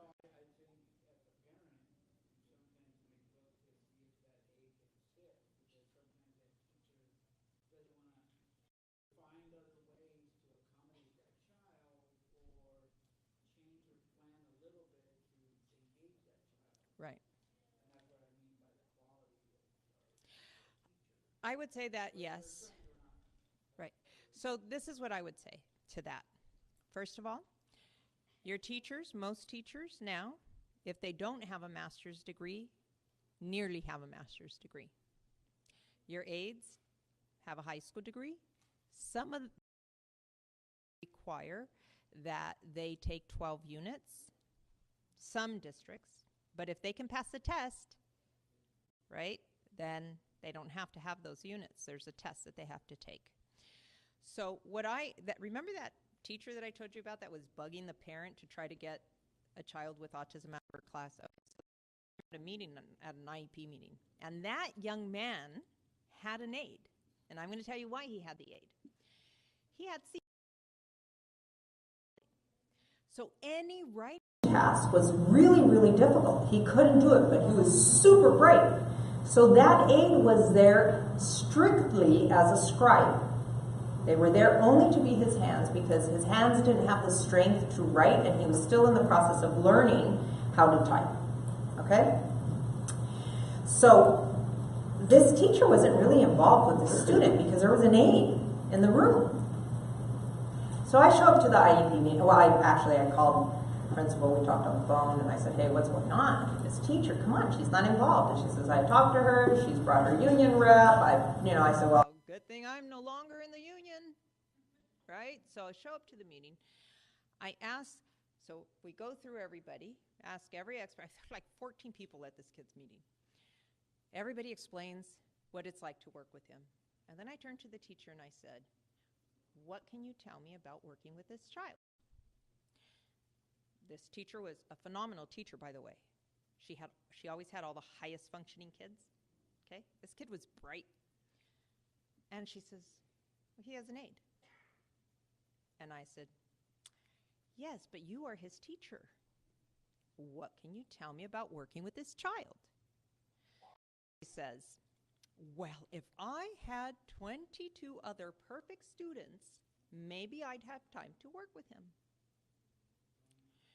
And I said, "Well, you signed this IEP, he's on your roster, and It's your job to work with him. What can you tell me? So she starts crying. I wasn't rude, didn't raise my voice. I don't believe in raising my voice at IEP meetings. At IEP meetings, I qualify it. And she literally got up 3 times from the table because she was crying so bad, walked out and came back. She got the message. I don't care if there's an aide there. The teacher is the one that has the experience.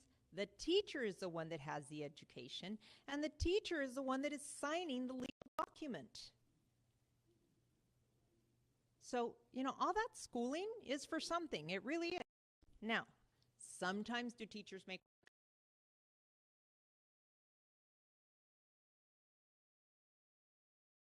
and they're people, and you hold them accountable, right? And you tell them, hey, it's okay, we work together on this.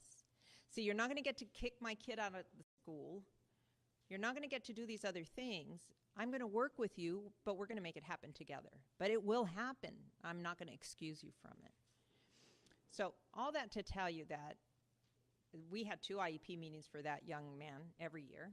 We had his regular IEP meeting, and then we had an IEP meeting at the end of the school year to see who his following teacher was going to be and, what was going to happen for the following year. So we're there. We're all sitting, all 14 of them and us.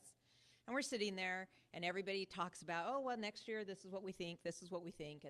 And then someone says something, and the teacher turns around, and she says, absolutely not. That's not the way he learns. Right? So immediately, I get this massive smile on needs. He needs this, and this. This is what works best, and da-da-da-da-da-da. I was overjoyed. Because guess what?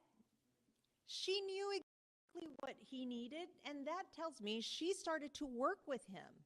And she is more prepared in making the right decisions for him. And oftentimes,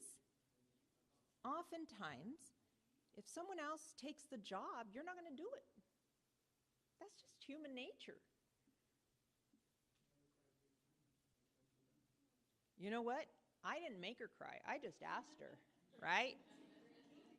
Huh? Well, listen, I want you to know, actually, I later, because, I'm human, right? I felt a little bad that she got so upset. I didn't feel bad for what I was doing. I wasn't asking for anything that was wrong. I mean, that was her job. I was doing my job, exactly. And so I found out she actually missed a day of work the following day because it was so upsetting. But I'll tell you, her smile at that IEP meeting when she sat there and told the whole team, this is how this kid learns and this is what he does well, she knew she had done the right job. And you know what else? What really, makes me feel great is that I bet you she never saw a kid with an IEP the same. Right? Because, and so one of the things that we're supposed to do, that I'm recommendations that are going to help, that are going to support the child's growth, academic and social emotional. Not give them a crutch, but that's going to induce growth and promote growth. And so everything is evaluated that way. Everything. So sometimes, you know what, we do need this intensive intervention, but then, we wean it off. So it's all good. How are we doing? Oh my gosh. Okay, 15 minutes. Anything else? Yes. Dime.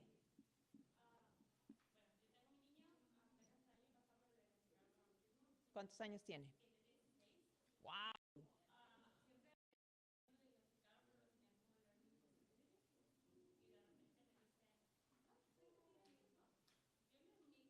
¿Quién te dijo?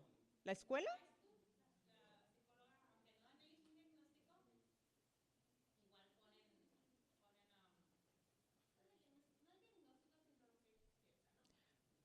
Educational, lo calificaron como un niño con autismo, pero eso no quiere decir que médicamente tiene autismo.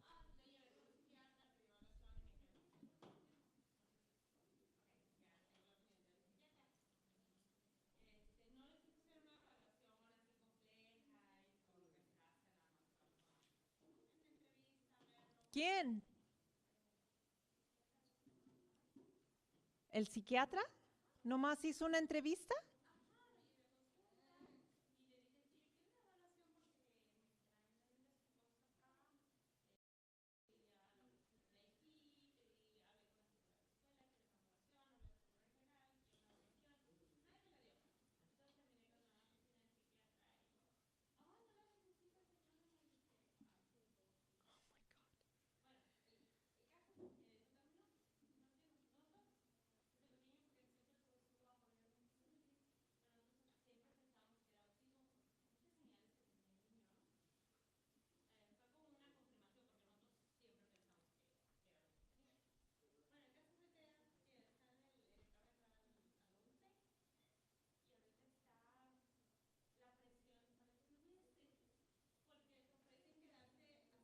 ¿22? Ujú.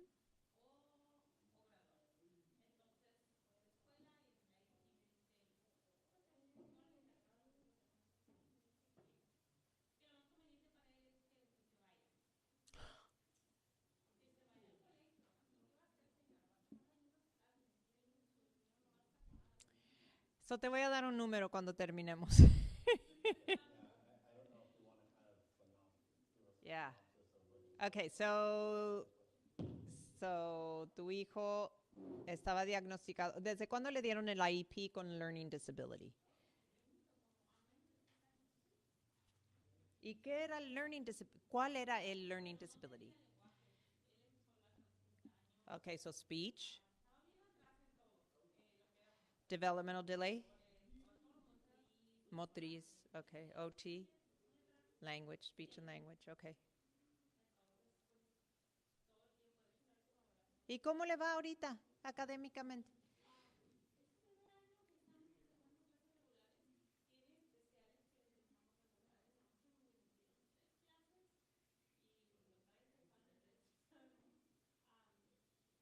¿Y no estás viendo comportamientos? Algunos comportamientos distintos, ansiedad, algunas cosas así.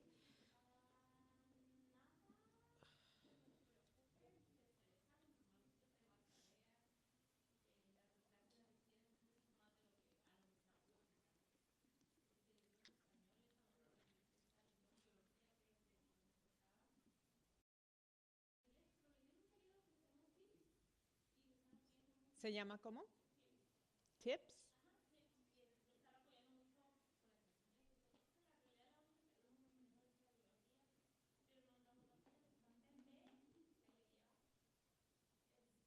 So está leyendo y todo a su nivel académico.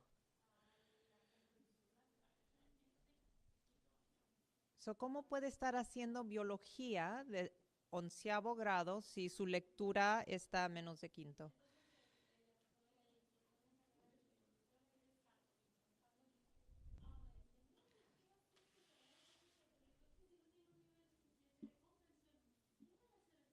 Ya, necesitas hablar con alguien.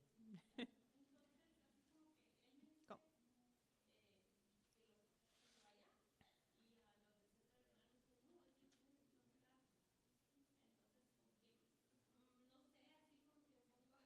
Bueno, te voy a referir a alguien porque creo que más que nada, si apenas este año fue cuando te descubrieron, decidieron que tenía autismo, el año pasado. So, me imagino, tal vez esté equivocada, pero que hay algunas deficiencias o que hubo algunas deficiencias en su programa educativo.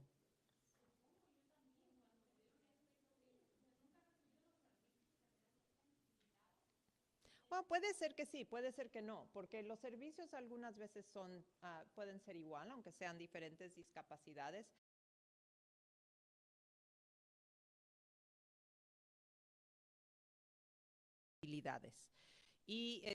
Pero Pues no sé, se me hace un poco raro. Hay mucho, me estás diciendo mucha información que me like, I am, my head's like, no way.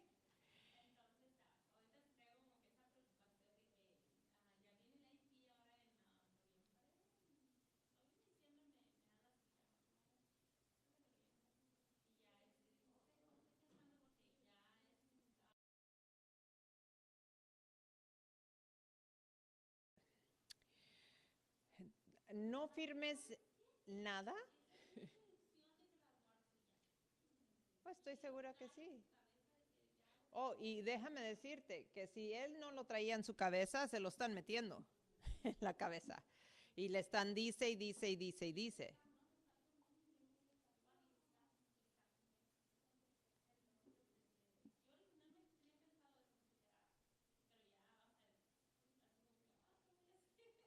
Ya. So, es tú, especialmente que se haga un cambio tan grande a esta edad, es, eso no lo hace un cambio de el Federal Handicapping Condition tan distinto a una edad grande, es porque vamos a encontrar un chorro de cosas que se perdieron. Ujú. Yeah.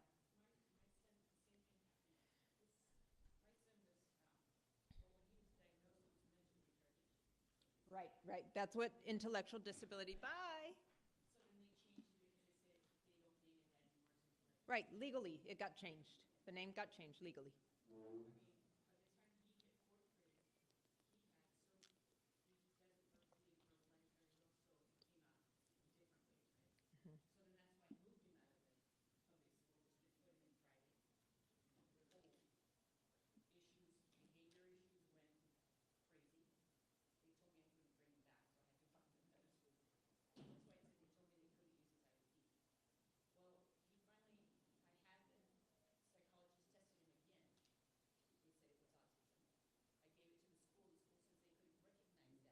Oh, that's bull. Okay, so this is what they have to do. They have to, okay, they don't have to accept the diagnosis, right?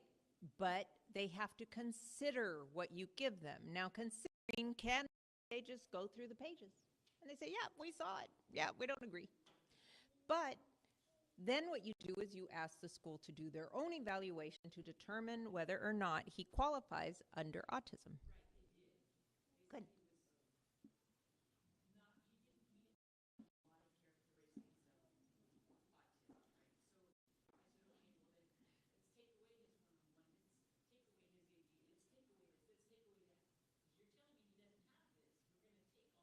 Oh, yeah. We've done that before.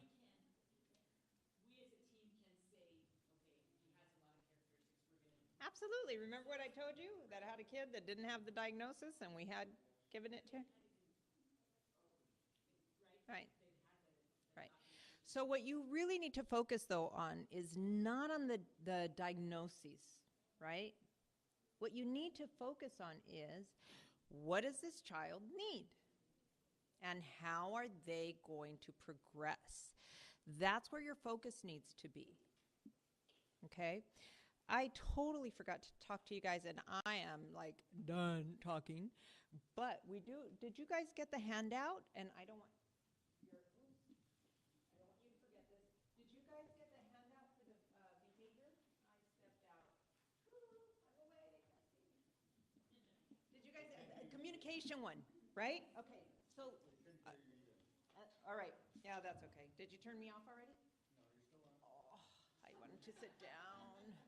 Okay, here we go. On the communication one, I wrote a couple of notes. Let me tell you what I wrote on. I can sit down. Just, we need to get you your guitar. Yeah, now we're gonna sing. You don't want me to sing. I sing so bad, I used to lip sync with my students because I just didn't want them to hear my voice. That's how traumatizing it is. All right, real quickly, this is really important. So active listening, clarification, and reflection, okay? And it talks about, there's lots of reasons. I study communications, that's what my major was, but there's lots of reasons why communication doesn't go well. And as a skilled communicator, one of the things you have to do is you have to ask, you'll say something and you can ask if they're not reiterating back what you said. You could say, what did you hear me say? Can you tell me what you heard? Because what you heard might not have been what I said in my brain, right? And when someone tells you something, you want to say, okay, this is what I heard you say. And especially if someone tells you something in person that is a little bit questionable, you want to email them back. Use email, document, document, document, and you put there, this is what I recall from our conversation. And you document what it is that you understood them to say. And then they can email you back, and they can tell you, no, that's not what I meant, this is what I meant, and, but it's all documented. So different reasons why there's communication breakdown with schools. Jargon. Oh my gosh, you go to these meetings, and the IEP and the OT and the SLP and the AT and all these, and ESA and NCLB, and all these letters that are used all the time that to them are very second nature because this is their business, but to you it's not, right? Because this isn't your business. And so tell them, hey, can we not use those initials? Can you tell, what is that? Every time they use something, and if you don't know what it is, what's that? What's that? Like today I was at a meeting, and they're talking about, oh, it's because this classroom has cross-categorical funding. I'm thinking, what the heck? I don't care who pays. Why are you explaining it like that to us? I have another little issue with it, but we'll talk about that later. But so it's like, really? Just tell me what it is. Yes, he's waving. He wants to drive. Emotional barriers and taboos. Some people may find it difficult to express their emotions, right? It's just hard. So if you're not really used to expressing yourself, then it's going to be difficult to communicate clearly. And taboos might be, some cultural rules. We might say some things, but not others, or whatever. Lack of attention, interest, distractions. If you're me, huh? Sometimes they're talking and you're tired, or, it just is not making sense, or maybe you forgot your ADHD pill that morning and, you can't focus. I mean, it's my reality, seriously. So, what I do see and really upsets me, and I've called people on this, is like sometimes I did this to an occupational therapist once. The speech pathologist was talking, and so the occupational therapist starts writing another report. And so I turned around, I said, I'm sorry. I said, but I'm really bothered by the fact that you're disengaged from this meeting. You're here for the whole meeting, not just yours. Yeah, because it might tie in together.